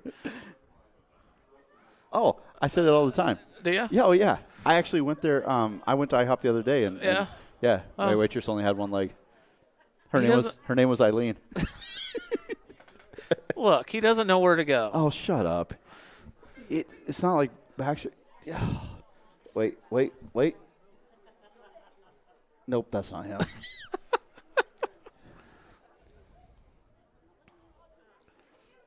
Oh, 22. I'm not saying that one. Hey, this is a text in from who? Jennifer Bettis, my cousin. Okay. What's the purple stuff in bird poop? What is it? Bird poop. Kind of like the paint one. I like that one. Ben says don't ever let him sing again. So what's brown and sticky? I don't know. A stick. DJ, he's finally here. We got 5:42 left to go in the game, and he's finally here. That is not nearly enough time for his in-depth analysis. No, it's not. Here, put those wet headsets on. Hopefully it doesn't. What's with the Iowa State hat? Yeah, you know really. what? Get out. We don't like you anymore. How's it going, buddy? I'm good. How are you guys? Good. So give us your analysis. analysis of the first half. 22-15 lead Baxter over Moravia. What do you think, buddy? I think it's been a great game. It's a little cold and wet, but it's been a great game back and forth, scoring each way. Thanks for having me up, guys. I've been looking forward to this all day. I'm pretty sure it's a highlight of your day. That's right. Should have given you a few minutes. I think the stairs got you a little winded, huh? They did. Yeah. They did. Thank you for that. It's a long way up here. Those two flights really kill. Yeah. We are impressed with the Cormany boys. They are really good football players. They are. They're very aggressive. They run fast, and they're very good on defense as well. So all around great ball players. So what would you do? You're the coach. You're the coach from Moravia. What adjustments need to happen? Oh, we need to stop number one. He is fast and he is killing us. He's a good player. He's just running all over us. So we need to be able to put somebody on him and get him stopped. Same thing for Baxter, I would say the other way, is got to find a way to stop the Cormany brothers, right? Right, yeah, they're able to go all over the field, and it's fun back and forth both ways. Yeah, it is. It's a really good game. game. A fun game. Going to come down, like Andy said, going to come down to the last possession here. Right. So normally at halftime, if we don't have a guest, we tell a lot of lame dad jokes. Do you have any lame dad jokes that you can say that are clean? I do not. Okay. All right. You missed a few good ones. Well, we've kind of been blasted from our jokes, from our sense of humor here by people messaging in. So, I really don't. I don't care. I know what's funny, and I'm going to keep saying what's funny. Right. Well, I think you're funny. Thank you. So you missed the one. What's blue and smells like red paint? What's that? Blue paint. Do the one with the See? bird poop. That is good. What's the purple stuff in bird poop? Bird poop. See, these are the those good are good. jokes. Those are entertaining. Yeah. Good, clean fun, except for the poop one. Yeah. No, I'm really impressed with both teams, even though both teams are 0-2. Sounds like Moravia's had some good competition, honestly. So I'm impressed with both teams. They're good teams. Yeah, New London was I thought was a really good team the first week, and we were right with them to the last 4 minutes of the game, and it was fun to watch. So, what do you make of the quarterback change there towards the end of the first half? I saw Gage kind of ran out. He didn't look hurt or anything. No, they do that once in a while to just switch it up and be able to run different plays and that kind of stuff. So I've seen that the first 2 weeks of the season as well. So is 29 – who is 29 for the quarterback that came in for Gage? Oh, it was 23. Or 23. Caleb Templeton. Yep. Yep. Our roster, our roster got a little wet. Oh, I see that. Can't really read the numbers Looks anymore. great, So yeah. A lot of help. Yep. Yeah, it's good times. Everything's just had a nice coat of water on it up here, so no big deal. Well, at I least guess. it's not snow, I guess. I suppose.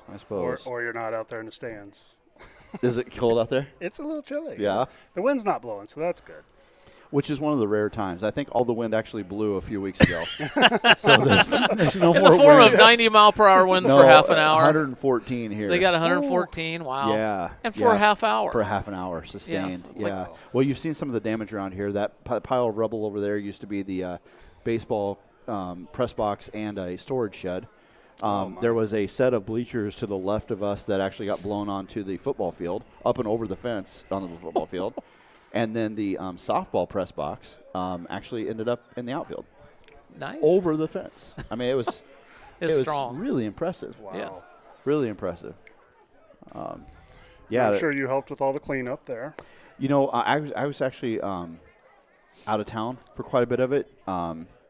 So, yeah, I mean, no, we usually do. We usually get together with our youth group and clean stuff up. But my wife and I still had to work. So the insurance company we had to go clear to West Des Moines to find a hotel with power. So we ended up staying there and working. So You guys are out of power like 7-8 days, weren't 8 you? days. Yeah, 8 days here. Yep. It was too long. I had power. Power was out at our house for about 5 minutes, just to let you know. Oh, yeah. Good. Yeah. All right. How'd you do without it that long? Yeah. I know. I didn't know what to do. Yeah. Sorry for you guys that lost No, power. I understand. No, you're not. I had a joke just come in. I've heard this one before. It's really lame, but it's my sister, so she gets it. She comes by it naturally. Thanks, Reagan. What's Darth Vader's wife's name? Ella. Elevator. Dark Vader, elevator. Yeah. See. All Keep right. those jokes coming. Very good. DJ Ben says hi, all the way from Michigan. Hi, Ben. Ian Paget wants a shout out. I guess I just did that. Chris Spencer just sent us some police jokes. Let's hear them. I think your time's up, DJ. Okay. Okay. Hey, thanks for having me. Really I nice, appreciate nice it. to see you. Hey, it's Since you good to see finally you, got man. here. Yeah, I know. Sorry. Thanks for having me, Yeah, guys. you bet. You can Bye. go right out that door right there if you want to. It's Please a shortcut. All right. Good to see you, man. Take care.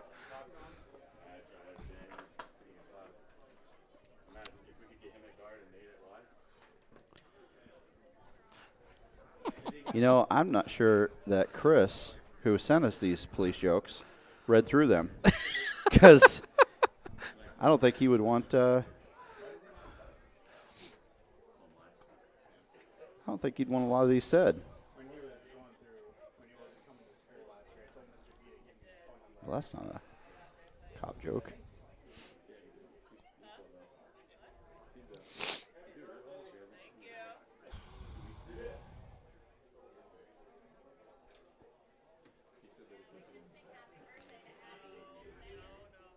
The police came to my house earlier and said my dog had chased someone on a bike. I said, you must be joking, officer. My dog doesn't have a bike. I like funny. that. I like this. No, I like the scruffy look. Wow. Get home, drink a couple waters, go to bed. Start it all over again next day. Is something burning? That's what I thought. I smelled something. Yeah, great. That would just be. It's good I don't have the corona because I can smell something burning. That doesn't smell like electrical fire. That smells like candles. Doesn't it? You I don't can't know. smell anything, can you? You got the Rona. No, I can smell it. I'm just smelling if we got any hot equipment or something. I don't know. It better not be. This might be our last broadcast, everyone. Signing out. If it suddenly goes dark, you'll know why. So Moravia will get the football first. If there's not a onside kick or something like that.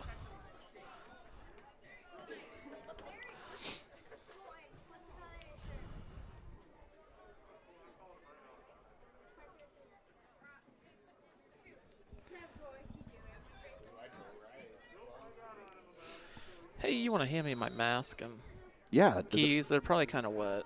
well, they're covered up. Oh, You okay. want them or no? No, it's fine. Just leave them covered up. Yeah. All right, so Moravia Baxter back to kick. Squib kick. Right up the middle. 56 returns it. Oh, gets outside.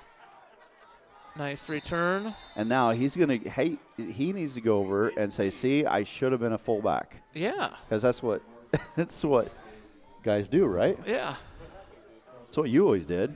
Heck yeah. You got to show the hands. So let me ask you, we obviously played 11-man. It was our senior year. We didn't have a lot of numbers. Knowing you've seen a few 8-man games now, would you, looking back, wanted to have tried it? Yeah, we would have had more success, no doubt about it. It would have been kind of fun, I think, It would have too. been fun, yeah. It's a good game. Yeah. Haynes back in the backfield. He's got two wideouts this time, and Cormany back with him. Also Cormany at wingback. It's like an option again. He's going to put his head down and try to Number get a yard. one again. Rory comes up and puts a stop to him. He had Cormany out to the outside with very little coverage out there. Gain of 1 maybe there. Yeah, barely. We'll give him 1. Well, yeah. So Rory, looks like Rory's job is just to spy the quarterback there and make the hit no matter what on the option. So you might want to take your chances with Cormany against a corner with a blocker out there, I would think. We'll see. Same formation, Moravia and Cormany on the other side. Takes the snap, looking to pass. Rolls out to the right. He's got some room out there now. Number Grant 3, Bortz nice job. tackles him for a 1-yard gain. 3 did a nice Yeah, he job did. there with contain, kept him inside, made the tackle. Fought off that receiver block Yeah. out there and made the tackle. Going to be, they're okay. They're going to spot him 2 yards up, but it's going to be 3rd and 9 now. Maybe a long 8.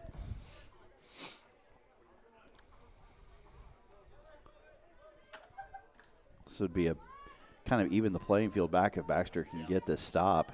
Yeah. Mohawks trail 7, 22-15. Put Cormany on the other side. Haynes takes the snap. Might have been a little bit of movement, but no flag, and the ball goes in and out of the hands of the intended receiver. And there's the first time we've really seen the effects of a wet ball, I think. Would have been a short gain anyway, short of the first down. Would have been short of the first down. But brings up a 4th and call it a long 8, maybe 9. We'll see what Moravia has up their sleeves here. They are on the positive side of the field, so not looking to punt this time. Receiver on each side. This has been the formation they've started with this entire half. He's moving. And quarterback back to pass. Haynes got a gun down the middle, threw it into a lot of coverage, though. And it's picked off, tipped by Cody Damon into the hands of number 12, Cale Shepley. I believe that's Cale Shepley, number 12. And it's kind of like a punt. It is. And, you know, it might have been Cale Johnston that made that interception. I'm not sure which Cale it was, but I think it was Cale Johnston, number 12. And really, it does effectively become a punt. Yeah. And I think if he had to do it over, he'd probably just knock it down and get the ball back at the 37 instead of where they're at now at the 8. Yeah, but that's not boards, dude. That's All right, so Cody back to receive the snap. He Quarterback fakes keeper. handoff, and he's going to try the right side, trying to get around the corner, looking for a block, and he's going to be dragged out of bounds after a huge gain down to the 35-yard line. 1st and 10, and that really negates that yardage they essentially lost with the interception. 75 just collapsed the right side there. He had a lot of room to run. That's Trice Clapper, the sophomore. Blocking 2 or 3 guys that time, it looked like. Now Cody Damon back with Rory Hare. He's got 2 receivers to his left and Grant Bortz to his right. Takes the snap, fakes the inside handoff to Rory. He's going to keep it to the right side. And Andy, talk a little bit about that pull. On 49, left guard came across and made a beautiful pull and block on the defensive end, I'm guessing. Big hole for the runner there. Very nice block. And what people don't appreciate is that play happens so quickly that left guard has to get through there very, very quickly. Your guards need to be quick. All right, so Cody's got some room. 1st and 10 here, 38-yard line. Takes the snap this time, gives it to Rory, trying the left side. And he is going to be dragged down after a gain of about 6 on the play. Going to bring up 2nd and 4.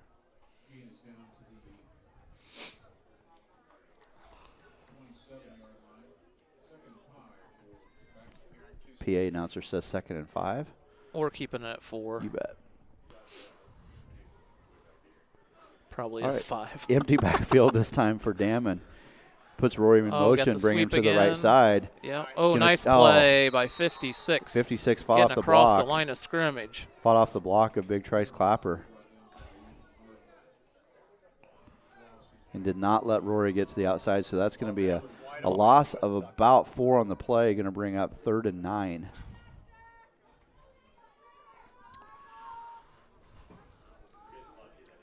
So 3rd and 9 here. Baxter has the ball at the Moravia 33-yard line. And Cody's got an empty backfield.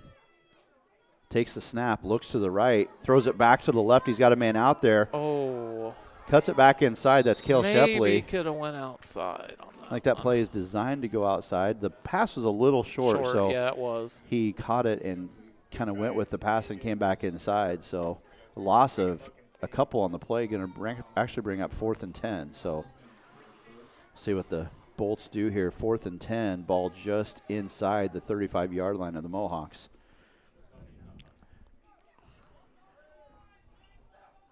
And drew him that time, that is Watch the ball. That's what Baxter gets at least once a game, is an offsides call on the defense. Probably had it once in the first half too, but not called. But that is a much more manageable 4th and 5 now. Actually, 4th and 6, I would say, based on it's where 5 according to me. All right, very good. All right. It's a long 5, right? Yes, is what it the is. announcers 5.5. 8:30 left to play in the 3rd quarter here, and Baxter needs 6 yards here to get a first down. Cody heaves it up. He's got a man deep. That's Cale Johnson. Makes the catch. Oh, my goodness. And he is in the end zone for a Baxter Bolts touchdown. That was pretty good coverage there. Really I good think coverage. it just went through his hands.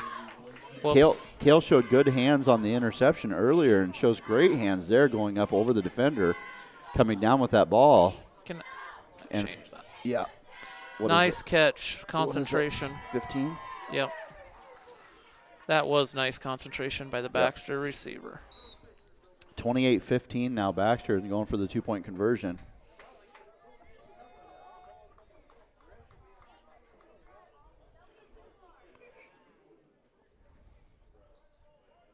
All right, so Cody's back there by himself. He's got Rory split out to the right, 2 receivers to his left. Put Grant's motion in a shuffle pattern across the formation, and then puts Rory in motion. Yep. Gives it to Rory. Flag down. Flag down. And I don't think it's going to matter. It's going to be stopped short. See what the call is, but that will be declined. Unless it was a procedure. Legal. I don't know. What? They haven't made a call yet, I don't No. think. False start, the little procedure. Baxter. Declined. Yep. And that leaves it as a 13-point lead right now. Big stop there, 28-13. even though it's still a 13-point game. Was that a good play call, Coach Luther? Was that a good play call? Why? Clint wants to hear some stories about junior high basketball No, with Jared Power. KJ 8. You know, that's so funny because Jared, obviously both Power boys were, some of my favorite kids to coach. Mm-hmm. Yours too, I know. Yep. We had the privilege of coaching together with Josh and Clint both as 12-year-olds in Little League. Yep. Clint made that. Remember, his back was against the left field fence and threw that kid out at home. Wonderful play. Oh my gosh, what a throw! That one sticks out. Clint's athletic glory at 12 years old. That's it. He peaked. Sorry, buddy.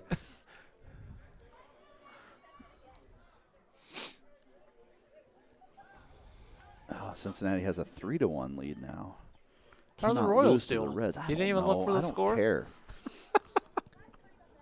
I'll never forget Jared. Speaking of Jared Power, coaching him in I think it was middle school basketball. Maybe it was like a tournament team or something. I can't remember, but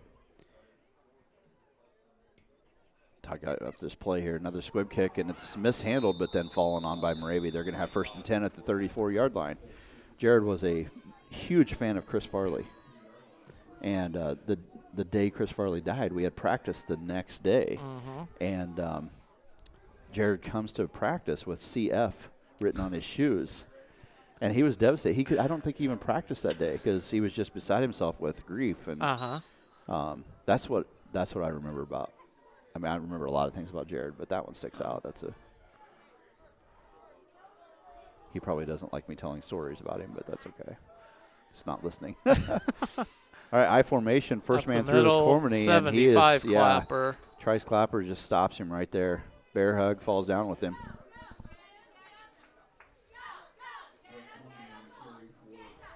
And that's going to be a gain of We're giving less them than a yard. It's going to be 2nd and 9, so we can give him a yard. And we have just under 8 minutes to play in this third quarter. Baxter with a 13-point lead, 28-15. Clint says he stopped at 12. He agreed with us.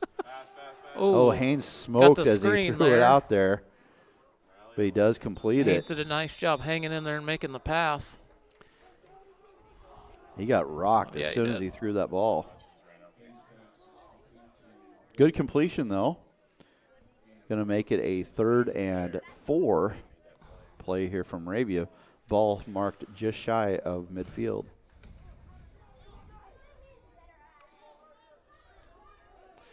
Nobody covering 18 now. Number 6 There goes we go. across. Same I formation, overload to the left side. Haynes takes the snap, pitches it to the right. And nice defense play there. Great job stringing it out and then finally bringing him down. That's going to be 4th and no gain on the play, so 4th and a long 4.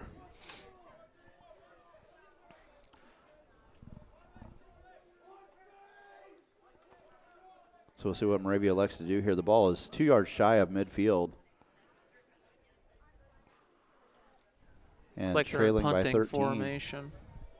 Be a great place for a fake or try to draw them off sides kind of thing.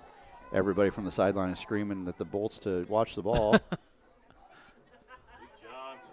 It is going to be a punt. Gets the punt away. Takes like a Baxter roll and into the end zone. So ends up being not a great net punt, but you know that Coach Whitlow was hoping to pin the Bolts deeper than that. And that is going to be a sanitation timeout. That's the first one I can remember, though. That's the same with me. See if anybody sanitizes.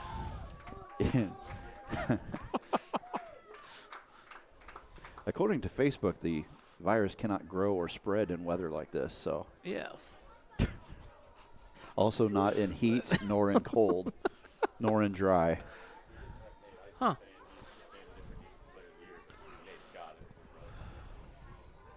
Any comments?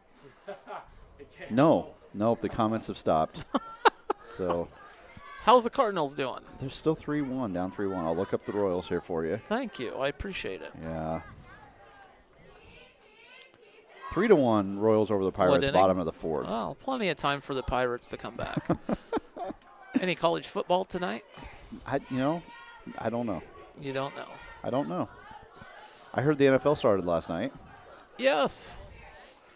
I haven't seen an NFL game in. You haven't watched for like a while. It's have been you? 5 years. Really. Yeah. I watched just last am night. not into it. Mahomes is Mahomes.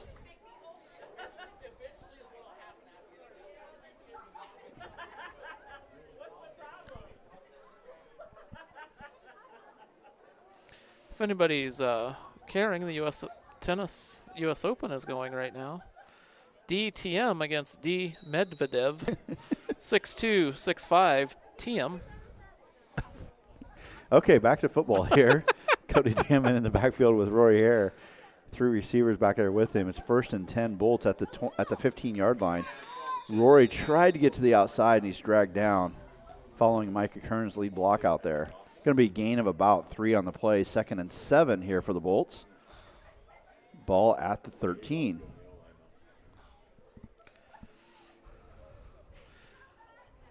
There are no games tonight for football that I can see.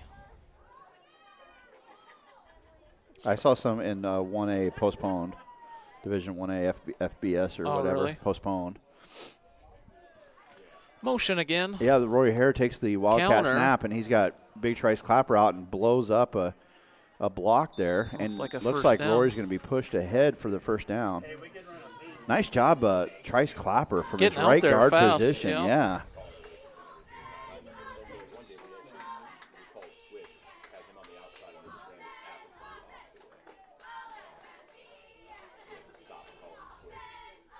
Big thanks to our halftime guest, DJ McDaniel, coming up with 5 minutes left to go in the half because he claimed he couldn't find us. We're in the big building, the only big building on the premises. That is left standing. Yes. Yeah. Looks like a 49's pulled again. Yep. So, again, put Rory Hare in motion. He's got to be respected because he has a ton of yards tonight. Takes the linebackers to his location, and this is not good for Moravia. Cormany is limping out. 32. That is tailback. Cormany limps out a little bit. He's down on a knee on the sideline, so we'll see if he can come back. That'd be a huge loss for Moravia. Already trailing 13.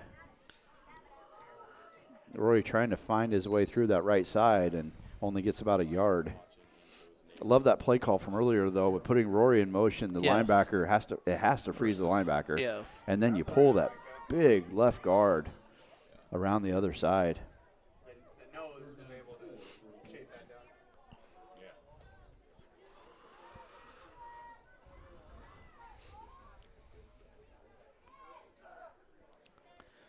All right, so 3rd and 4 here.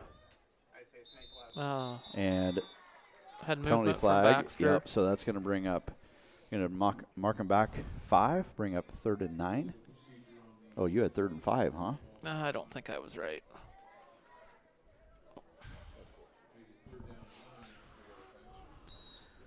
I think I was right. Check Just- on the clock here, 3:51. Whoa, they marked him all the way back to the, Yeah, maybe it was 3rd and 5. well, yeah, I guess Well, so. Yes. spots I have don't been know. questionable at times. Either way, it's 3rd and 10 now. Puts Motion Rory again. in motion. Trying to Oh. get it to him. Oh, Ooh, I'm not sure about that one.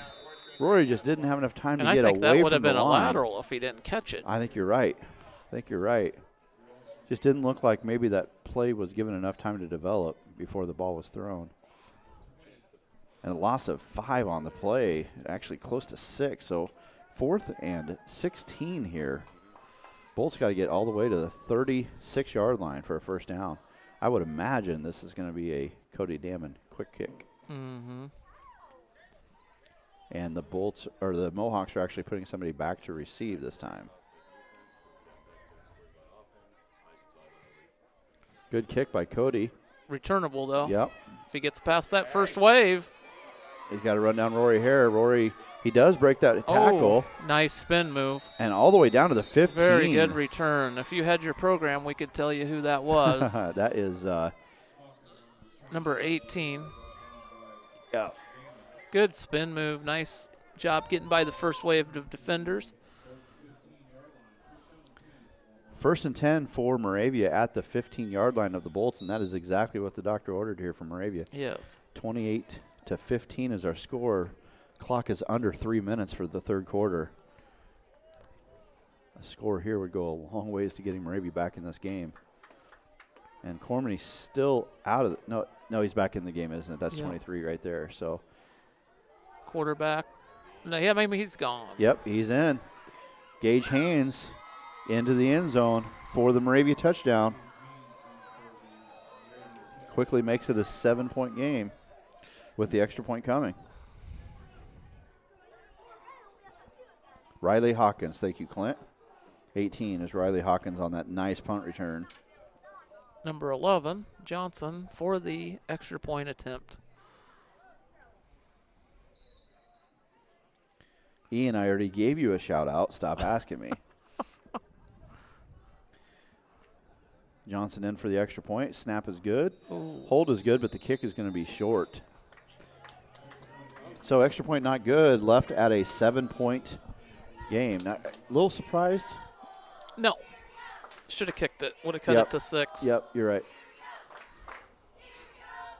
I don't really believe in following that point thing until the fourth quarter anyway, to tell you the right. truth. You just Get your sometimes you points on keep the losing board. points. Yep, get your points on the board. 2:41 left to go in the third quarter.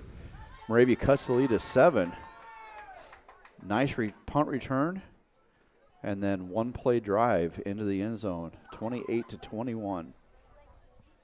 New formation by Moravia on that touchdown play, too, with a little pro set. Yeah, I did. Yeah, so just Haynes took the shotgun snap, and behind he two was Cormany's. flanked by Cormany's. Yeah.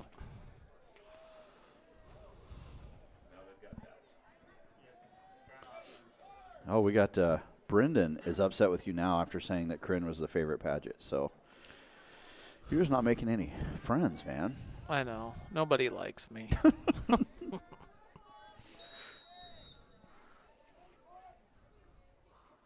All right, Johnson is back to kick. Ball teed up at the 30-yard line. New game here, 28-21. Yep. Baxter ahead of Moravia by 7.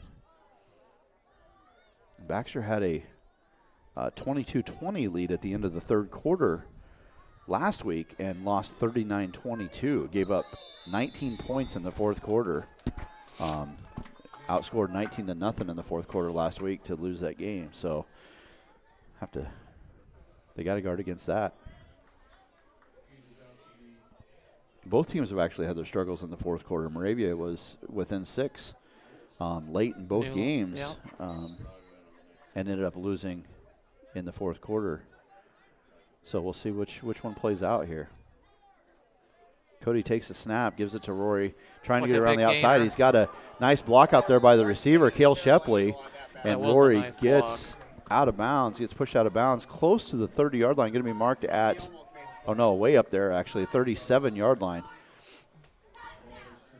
Had him marked out at the 37-yard line. So 1st and 10, Baxter at the Moravia 37. Now at 2:31 left to play in the third quarter here. Nice downfield blocking by Cale Shepley on the left side. This is a little option to the left.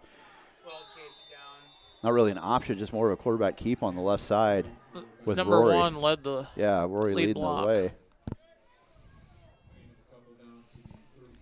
Give him a gain of about 2. Going to be 2nd and 8 on for Moravia at the 35-yard line. Nick Nelson comes in for Grant Bortz. Been impressed with how Grant's been playing here. Number 3, the junior. Done a nice job. Nick Nelson in the backfield with Cody Damon on the 2nd and 8 play, put Rory Hare in motion. Fakes a handoff to Nick Nelson. Option out of that. Yeah. Nice play by the end. 18 there. Flag comes Except down. I think maybe there's face mask. Might have been. It was a high tackle for sure. He was in good position. Just needed to break down a little bit more. And Rory comes up holding his face mask like maybe that was it. It's going to be a personal foul face mask. What a huge penalty. Because that was stopped. It was going to be 3rd and 8 or more for the Bolts there. In fact, it was going to be more. The ball was marked as a loss. Now that's a automatic first down. And the ball is going to be marched all the way down to the Moravia 22-yard line. Huge penalty there. You know, this has been a very clean game. We've had one interception that probably should have been batted down. Hard to do that as a player, I know. But that's really it. There hasn't been many penalties. No, there haven't. This is a really well-played game by both teams. All right, new life here for the Bolts. 1st and 10 at the 22. Cody takes a snap. He's going to follow Nick Nelson up the middle. Sidesteps the tackler and gets dragged down from behind after a gain of about 2 down to the 20-yard line.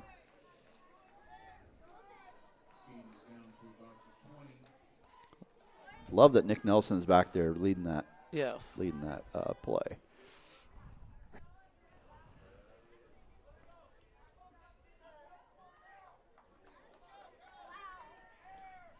.130 left to go in the 3rd quarter here. Baxter has a 2nd and 8. And taking their time, play clock's under 10. Now at 5. Rory takes the snap, trying the left side. Good defense there. That Rory looked like he had maybe the option to throw it to the flat. Cody Damon was out to the flat, and maybe it was quarterback option of what he wanted to do. That's tough, though. I think it's tough for a left-hander to go to the left and throw it out to the flat like that. That'd be a tough throw. It's like we got trips out to the right here. 3rd and 6, and there's going to be a timeout. Baxter wants to talk about it. Give me a chance to check to see how bad the Cardinals are losing. 3-1 still to the Cincinnati Reds. Let me check on the Royals for you. I don't even care anymore about the Royals. Yeah, you do too. Shut up. And 3-1 Royals over the Pirates. Inning 5th. Top 5. Good. Pirates have a guy on.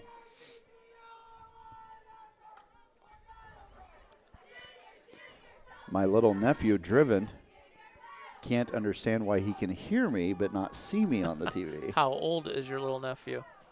He is 3. Are you sure? Yes. Are you very positive? Yes. It's confusing a little bit because he wears like newborn clothes still. He's a tiny little kid. Really? Oh my gosh, he's small. I get to see him on Sunday though. That's kind of cool. Oh, that's cool. Coming up to have some. I didn't know if you briskets. really knew his age or not. Yeah, sure I did. Of course, I'm a good uncle. Ooh. Oh yeah, Cody's got a lot of room out to the left. Had to break one tackle, and he does get pushed out of bounds after a first down. By the quarterback there. Yeah, trips right. And I tell you what, that was great coverage by the Moravia secondary. Yes, it was. Every one of those receivers was covered. So Cody pulls it down, takes off to the left, and gets the Baxter Bolts first down. All the way down to the Moravia 7-yard line. Maybe 8. It's hard to tell at this angle. Scoreboard has 7. We are down to 40 seconds left to play in the 3rd quarter. And Baxter has a 1st and goal from the 7-yard line. Cody takes the snap, hands it to Rory, trying the left side. Ooh, has to tripped up dive right. in, and I don't think he's got in. He's just short. About a yard. Yep, going to be marked just short of the goal line. 2nd and goal. And Baxter is hurrying up to the line here. Same formation. Snap. Cody takes it, and he is still short, maybe a loss of an inch or two. I'll tell you what, Rory Hare got absolutely smoked on that play. Who made the tackle? I did not see I did that. not see it either, actually. I was watching Rory get smoked because Rory, they faked the handoff to Rory, and the Moravia defensive end, I believe, was making sure that Rory was not going to get into the end zone. So that's going to be the end of the third quarter. We're going to switch ends and see if what Baxter can do with this 3rd and goal from the 2-yard line. He scored, has 2-yard line, so he lost a little bit on that play. So this is an interesting position Coach Luther finds himself in several times throughout his career. You've got short yardage, but he never goes under center. So, shoot, you and I would definitely probably call a quarterback sneak. Probably would have been, right after that last play was over, get up on the line, sneak it in. But if you're not under center, it's hard to do that. Yeah. But I'm not criticizing at all because my gosh, Coach Luther has had a lot of success with his offense. Yes, he has. I mean, last year it was set this record for the most points scored in the state in 8-man football in one game, 90-88. What was that? Meskwaki. We won on a no time left, like 15-yard touchdown pass, I think, or something like that. But yeah, that was 90-88 or something ridiculous like that. I know Meskwaki has a really, really talented quarterback. I'm sure he leads the state in touchdowns or close to the top. Yeah, they've got a really good group of boys going through school right now. Their basketball team, I think, won conference last year. They're in our conference, so good, talented group. They've always had Meskwaki good basketball teams. Yeah, they have. Last year was the first time we had beaten their girls team, so good basketball all the way around there. What's the call here? Rory's lined up. It looks like he's in the middle. This might be just to get him to the outside edge as fast as possible. There you go. Left side, puts his head down, and he's in. Touchdown, Baxter Bolts. That was, again, Nick Nelson on the left side, lead blocker, just doing the dirty work. Nick's not going to get a lot of stats. Oh, we have a flag on the other side of the field. I did not see. That's illegal procedure on Baxter, so no touchdown. I didn't see that thing over there. Did you? I did not. I missed it. So we put that back down to 28. I'll do it.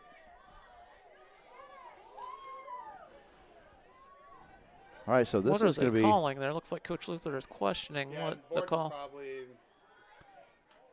Yeah, it was an illegal procedure call. They're winding the play clock now down, starting under 25. And the game clock obviously is still running too, so now the play clock down to 10. I'm not sure they're going to get the play called and off in time here. It is 3rd and goal from the 6. Play clock under 5 it's now. Like number 1's one-on-one at the bottom. Nope. Cody's rolling right. He throws it up, but it is over the head of the intended receiver, Cale Shepley, and nearly picked off. Like it was almost intercepted by number 11. So now it's going to be 4th and goal from the 6. What's the call here, Andy? Punt?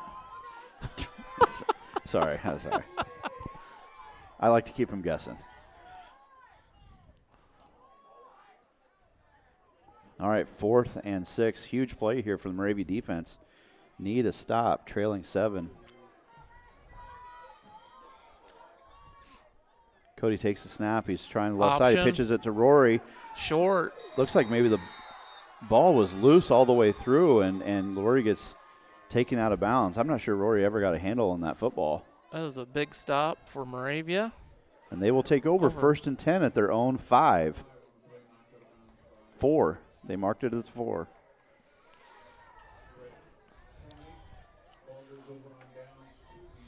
What a huge momentum shift. Baxter thought they had the touchdown. Nobody in the stands or up here in the booth saw the flag on the other side of the field. Negates the touchdown, and then a huge stop by Moravia. And here's that formation that Moravia had earlier. Haynes takes it himself. Going to get a gain of about 1 on the play. It's that pro form shotgun. Yeah. With a Cormany on each side of him.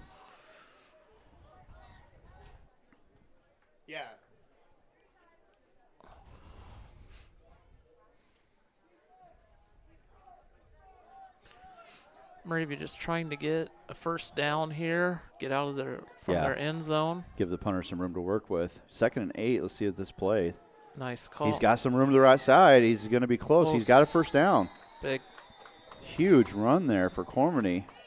Got to that right edge and gets enough for the first down. Now we got people texting us saying it doesn't sound like we're wearing our masks. We are And not. if there's one person who is I would say the expert in Southern Iowa about masks, it would be J.C. Bettis. That's Jennifer's daughter. Oh, yeah? She is a mask expert, been wearing them for years, way ahead of her time.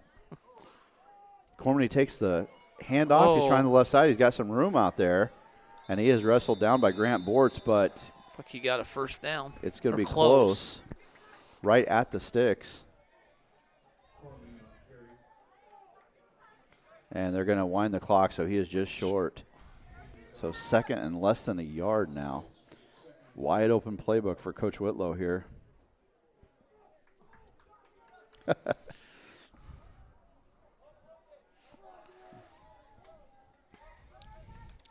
I'd just give it to a Cormany here and get the first down. And, this is another play where you might want to go up You under would center, wanna- do the I formation here. You get that first down. Oh, And see, that's why. It's not called second guessing if you say it ahead of time. first guessing. That's first guessing. That was a big loss. It there. was. Yeah, that's a huge loss. It was went from 2nd and 1 back to 3rd and 7. Loss of 6 on the play. Have you seen any teams ever go under center? Oh, this yeah, year? absolutely. Well, Moravia started out the game under center. Oh, that's right. Yeah. Yeah. This shotgun thing's been new here since the second half. Oh, Cormany tries to get out the short. outside, and he's going to come up short. It's going to Good bring up tackle a by fourth, 49. 4th down and 3. So big play here for both teams. Cormany just looked like he stumbled and then slipped. Trying to make a cutback. I think the ground is just too wet for anything but straight ahead running right now. I agree. It's been misting for a long week. time. Yeah. Timeout. Yeah, Moravia called their, I think, first time out of the game, and they're going to talk about this 4th down and 3 play from their own 22. So back to J.C. Bettis. She's been, it's been several years. Mm-hmm. I mean, I have photographic evidence of her wearing a mask so long ago. Just really a trendsetter, So shout out to her.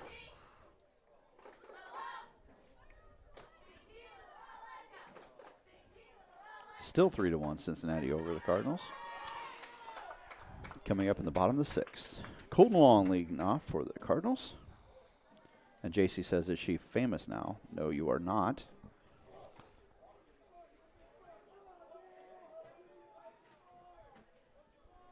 I think she spelled her name wrong, though, when she texted me. That's funny. All right, 4th and 3 funny. here for the Mohawks. It's like they're And going they to punt. look like they're back to punt. Take a timeout. This might be a fake here. We'll I see. don't think so. Nope. Oh, you're right. Yep. He's got to get to the. He might have he might gotten have it. went ahead. It'll depend on the mark. This will be very, very close. Oh, the ref is calling it first down from here. Yep. Wow. That was really close, wasn't it? Yes, it was. Coach Luther or Coach Hass is pointing at the ground where it looks like a cleat mark might have been on the out-of-bounds line several yards ahead of there, but Big play. he's not going to win that one. 1st and 10, Moravia. With the And again, fake it's not punt at their- second guessing if you call it. I called it again. You Andy. did. You are absolutely brilliant. I'm like Karnak. Nostradamus. Next time I'll say it in a quatrain. How about that? 2nd and 9 here from Moravia after that first down 1 yard gain by Gage Haynes. There is nothing like cracking yourself up, is there, Mr. Padgett? No, if it wasn't for me, I would probably never laugh. Call this play.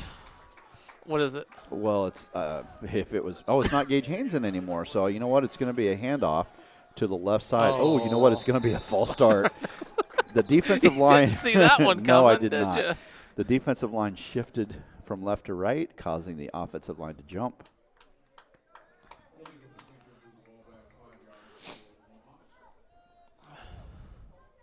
And Moravia's kind of stuck in this field position right here. Yes. This drive started on their own, 4? Yes.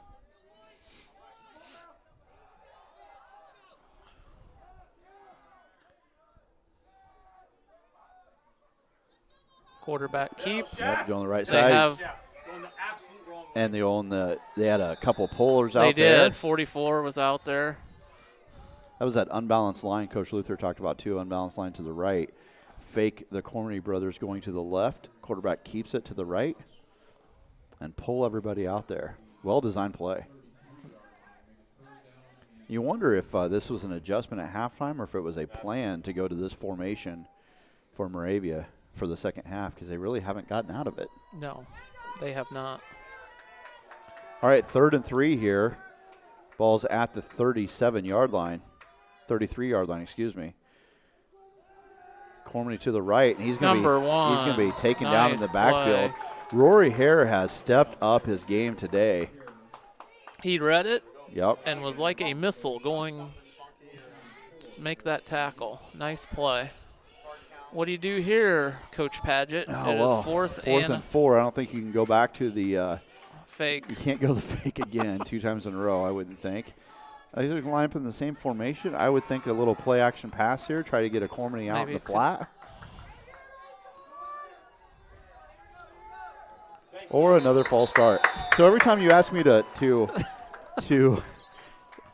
predict the play, I'm going to say false start from You now never on. see that coming, man. You don't even see it coming. Now Mike and tries put on their best. There is 6:16 left to go in this game, and the Mohawks are seeing themselves as a 4th and 10. Ball just past the 26-yard line. A little confusion here. Now the clock is down to 6 minutes left to go.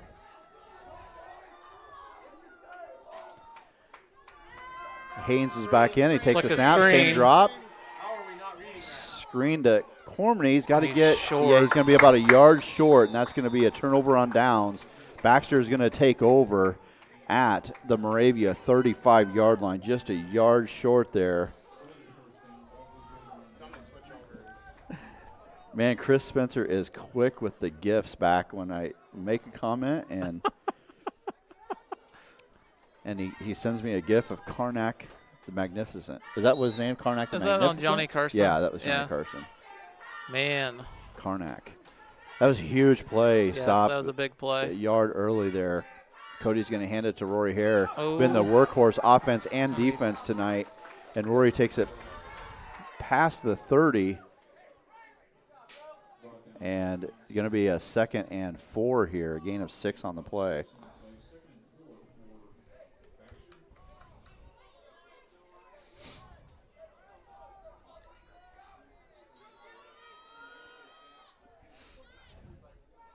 And Baxter's content to take some time here.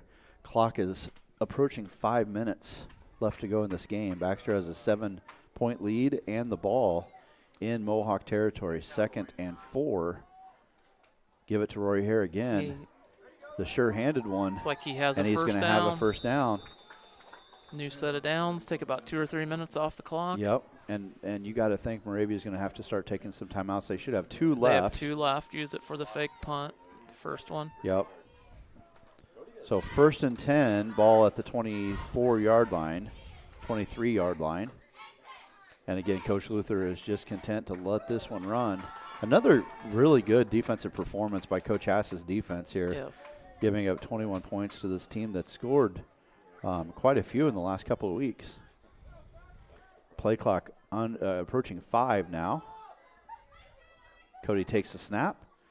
Hands off. Nope, he fakes it to Rory and pulls it back. That was one of those kind of an option. He could have handed it to Rory, or he can pull it back and take it himself. And The linebacker, 37, did a very nice job avoiding the block and making the play. I think Rory expected to get that ball, You and it think wasn't so? ready to it wasn't ready to block, and it doesn't look like so.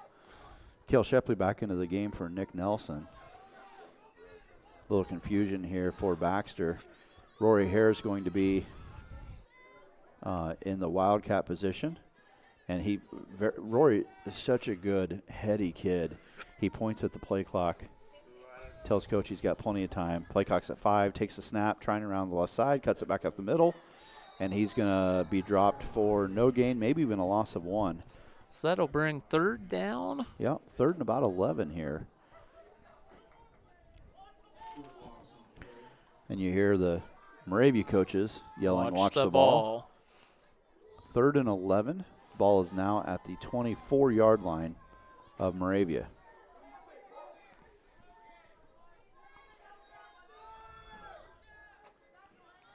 Rory back at quarterback position. He's got 4 receivers. He puts Cody Damon in motion. And another penalty. Moravia crosses that plane of the ball and gives Baxter a free 5 yards. After Coach Whitlow had told them to watch the ball.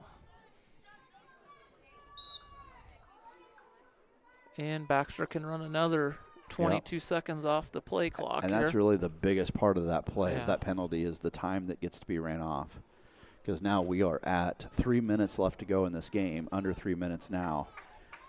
3rd and 6. There's that motion. Keeper. Following Trice Clapper on the left side. Nice tackle. 37 Yeah, with very another nice good job. tackle. Fought Play off of the the game block. here. 4th and about 1 or 2. 4th and 2, we'll call it. Big play. Game clock is at 2:30 now. Moravia does not get a stop. They're going to have to start using their timeouts.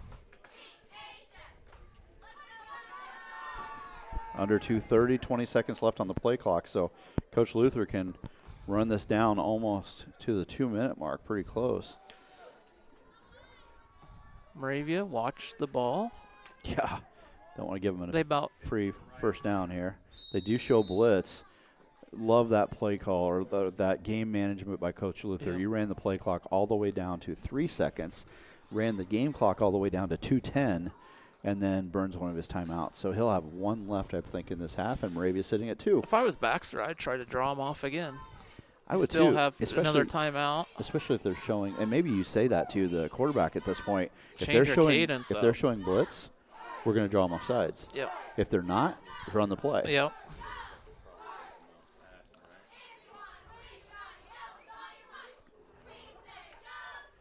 It's been a trademark under Coach Luther, is really disciplined by the offensive line. They can go on different counts Yes. and not jump. That's tough for a It lot is. of offensive linemen. Certainly tough for our offensive line when I was playing. Not that I remember those days. Ouch. That's what You 4 remember that? concussions will do to you.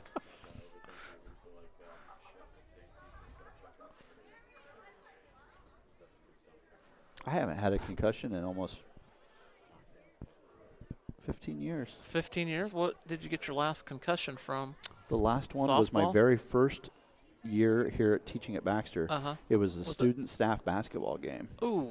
And a student by the name of Jake Pyle, who's probably maybe listening, still lives here in Baxter, went up for a rebound behind me, and his elbow caught that ridge on the back of your head. Oh, that hurts. And You're out. I that was December 20th, and the next day I remember is Christmas morning. Oh, my gosh. That was you a got rough popped. one. That was a rough one. Big play here. Yeah, it is. 4th and 1, call it 2. Rory takes the snap Got right it. up the middle. He's got the first down. Looking for Maybe more, a breaks the tackle, touchdown. and he's in the end zone. Touchdown, Baxter Bolts. Touchdown, Baxter Bolts. Rory Hare takes it right up the middle, breaks a couple tackles, and scores, putting the Bolts up by 13 now, pending this extra point.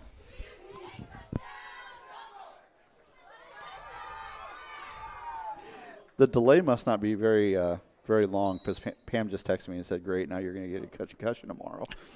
I'm telling you, I'm not a real broadcaster, so the broadcaster jinx does not matter. I only play one on Fridays. And occasionally on volleyball games. All right, Cody's going Got to split. trips to the right. Your 3 guys out to the right, including Nick Nelson. And there was some confusion setting up out there, so Coach Luther is going to take a timeout and take a look at it. Got a frustrated coach, but 13-point lead, you get this 2. Yep. That's huge. Now Is huge. This is a huge 2-point conversion, so I understand the timeout call to talk about this one. So 1 second, please.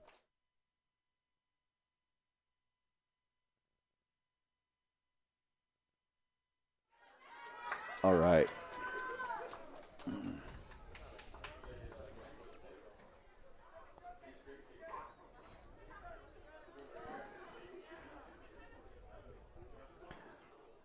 Rory Hare has stepped up his game, hasn't he? Played a very good ball game. Both sides of the ball. The Eric Padgett jinx is very real, she says. Ouch.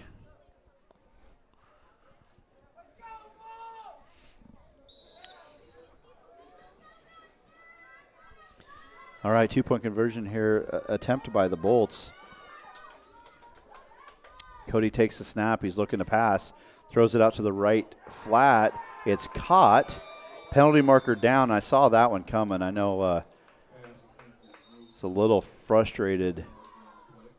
Big man in the middle there was a little frustrated with that touchdown run, and he got a little extracurricular activity there on the quarterback. So Baxter will get another shot at this.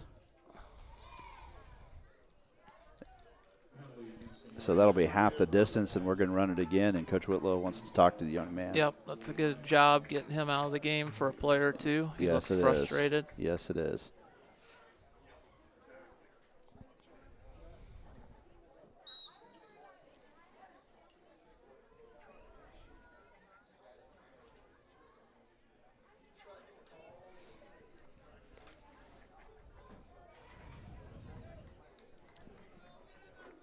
All right, so Baxter gets another shot at this 2-point conversion. Really not what Moravia wanted to do. Cody takes the snap. He's going to take it himself, and this time he's going to be in. 2-point conversion is good for Cody Damon to the right side, and that makes it a 15-point game again for Baxter. So it's going to take a couple of scores and at least 1 2-point conversion to get Moravia back into this, and there is 2:04 left to go in this game. All right, Andy, what does Moravia have to do to pull this one out? Well, first of all, they're going to be nice to get a big kick return, but Baxter's not going to give them that opportunity, I don't believe. Think so either. Well, how much time we have? About 2:04.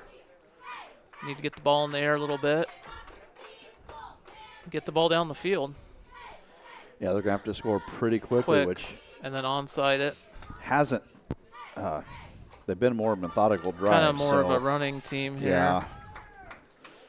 Now, it's going to be huge for the Bolts defense. Going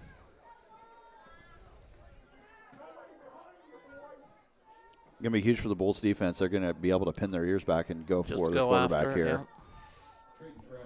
And like someone just yelled from the stands, nobody behind you. You know, we talked about that at the beginning of the game. Kind of a key to the game was who was not going to give up the big play. And really both teams have done a good job. Hasn't been a ton of big plays. Outside of that first drive by Baxter, you know, oh, man. Oh. That first drive by Baxter was quick. A few, 2 or 3 big 15, 20-yard runs. But there really hasn't been a lot of over-the-top kind of plays. The touchdown pass that looked like it was going to be picked off, and the Baxter receiver went up and took it away. That was a big But play. that was great coverage. It was great coverage and great catch, concentrating on it, yeah.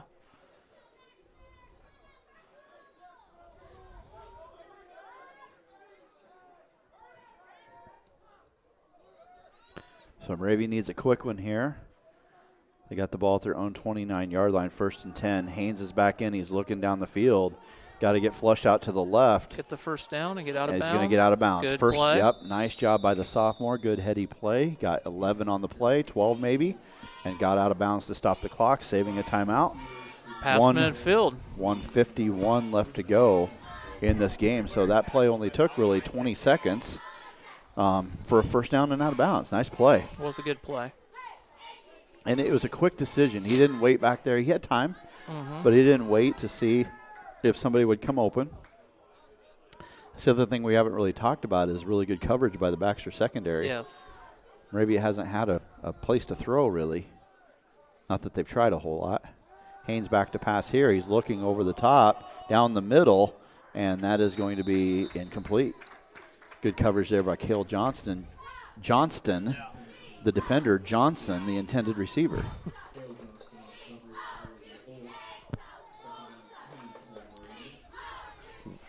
.145 left to go in the game. Baxter, Moravia has 2nd and 10 inside the 40-yard line.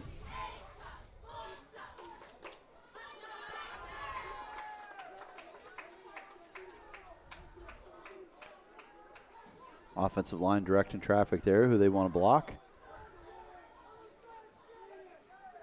Haynes takes the snap, looking to the right. He's got Cormany out there, and he's absolutely hammered by Rory Hare. And I love that sportsmanship. Yeah, Did you see that? Yeah, both guys. Good sportsmanship. Cormany's hopped up, high-fived him, low-fived him, whatever, for a nice hit. And Rory is one of the great kid. So he's not going to showboat or anything like that. That's nice to see. Thrown into a lot of coverage and knocked down. 2 receivers in the same spot. It's not always good. Which brought 3 defenders in the same spot. Yeah. So this will bring up 4th and 5. This is the game right here, basically. 1:15 left to go in this game. And the Moravia Mohawks have a 4th and 5. Ball marked at the Baxter 34-yard line.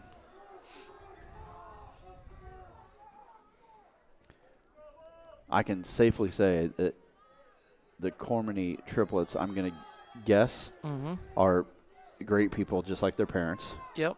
And I know Rory is one of the most respectful kids I've ever met, so it was good to see that on the field. Pressure given to Haynes, and he's got out of bounds. Got to be close. Yep, and he's got a first down. They're going to mark him. They're marking it short. Boy, he got to know where the sticks are there, right? Did he run out of bounds before the – because that was 4th down, wasn't it? Yeah. That's going to be close. a turnover. They're going to measure. All right, this will be huge. While we have this timeout, just like to thank everybody for joining in and listening to us, watching tonight.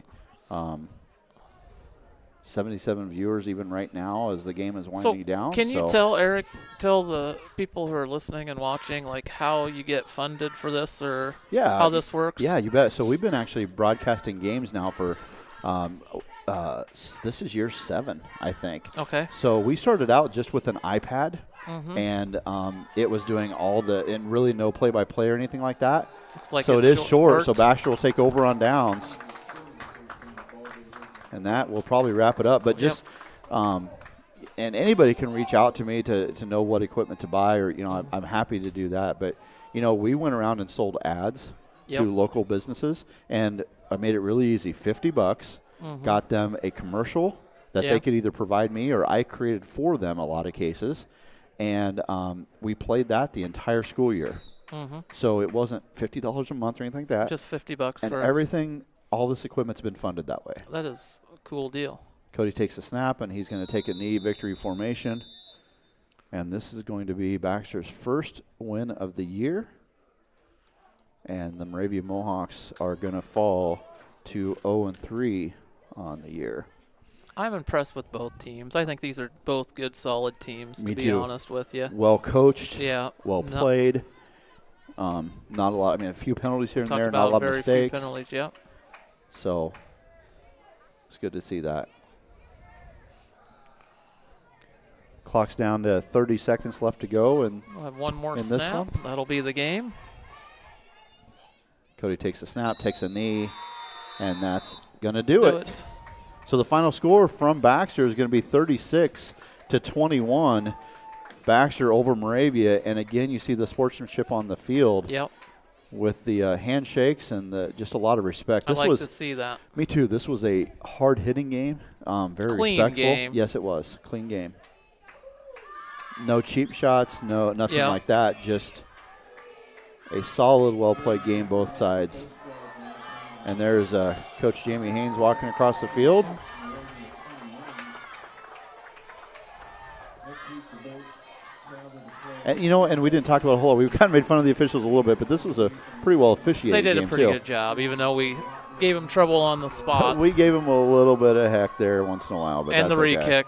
The re-kick was a little odd. But other than that, they were fine. Yep, it was good. Yep.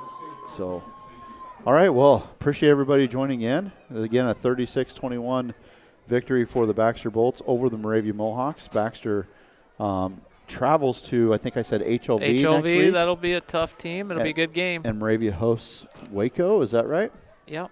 So we will not be on the air next week. Next broadcast coming up is this Thursday, volleyball, Collins-Maxwell coming over to Baxter. So, again, I apologize for not bringing you away games, but that has just not been recommended with the COVID thing going on that we travel. So, apologize for that.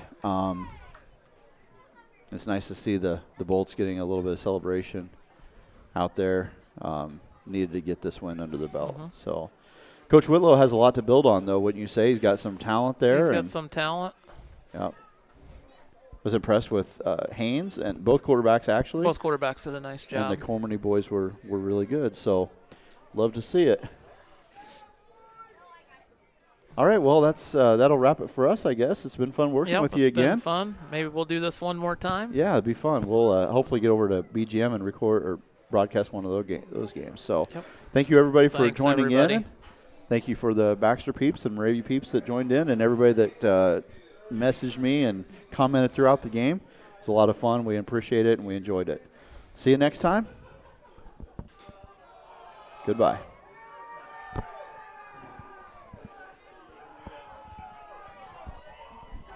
Any help setting this stuff down or anything?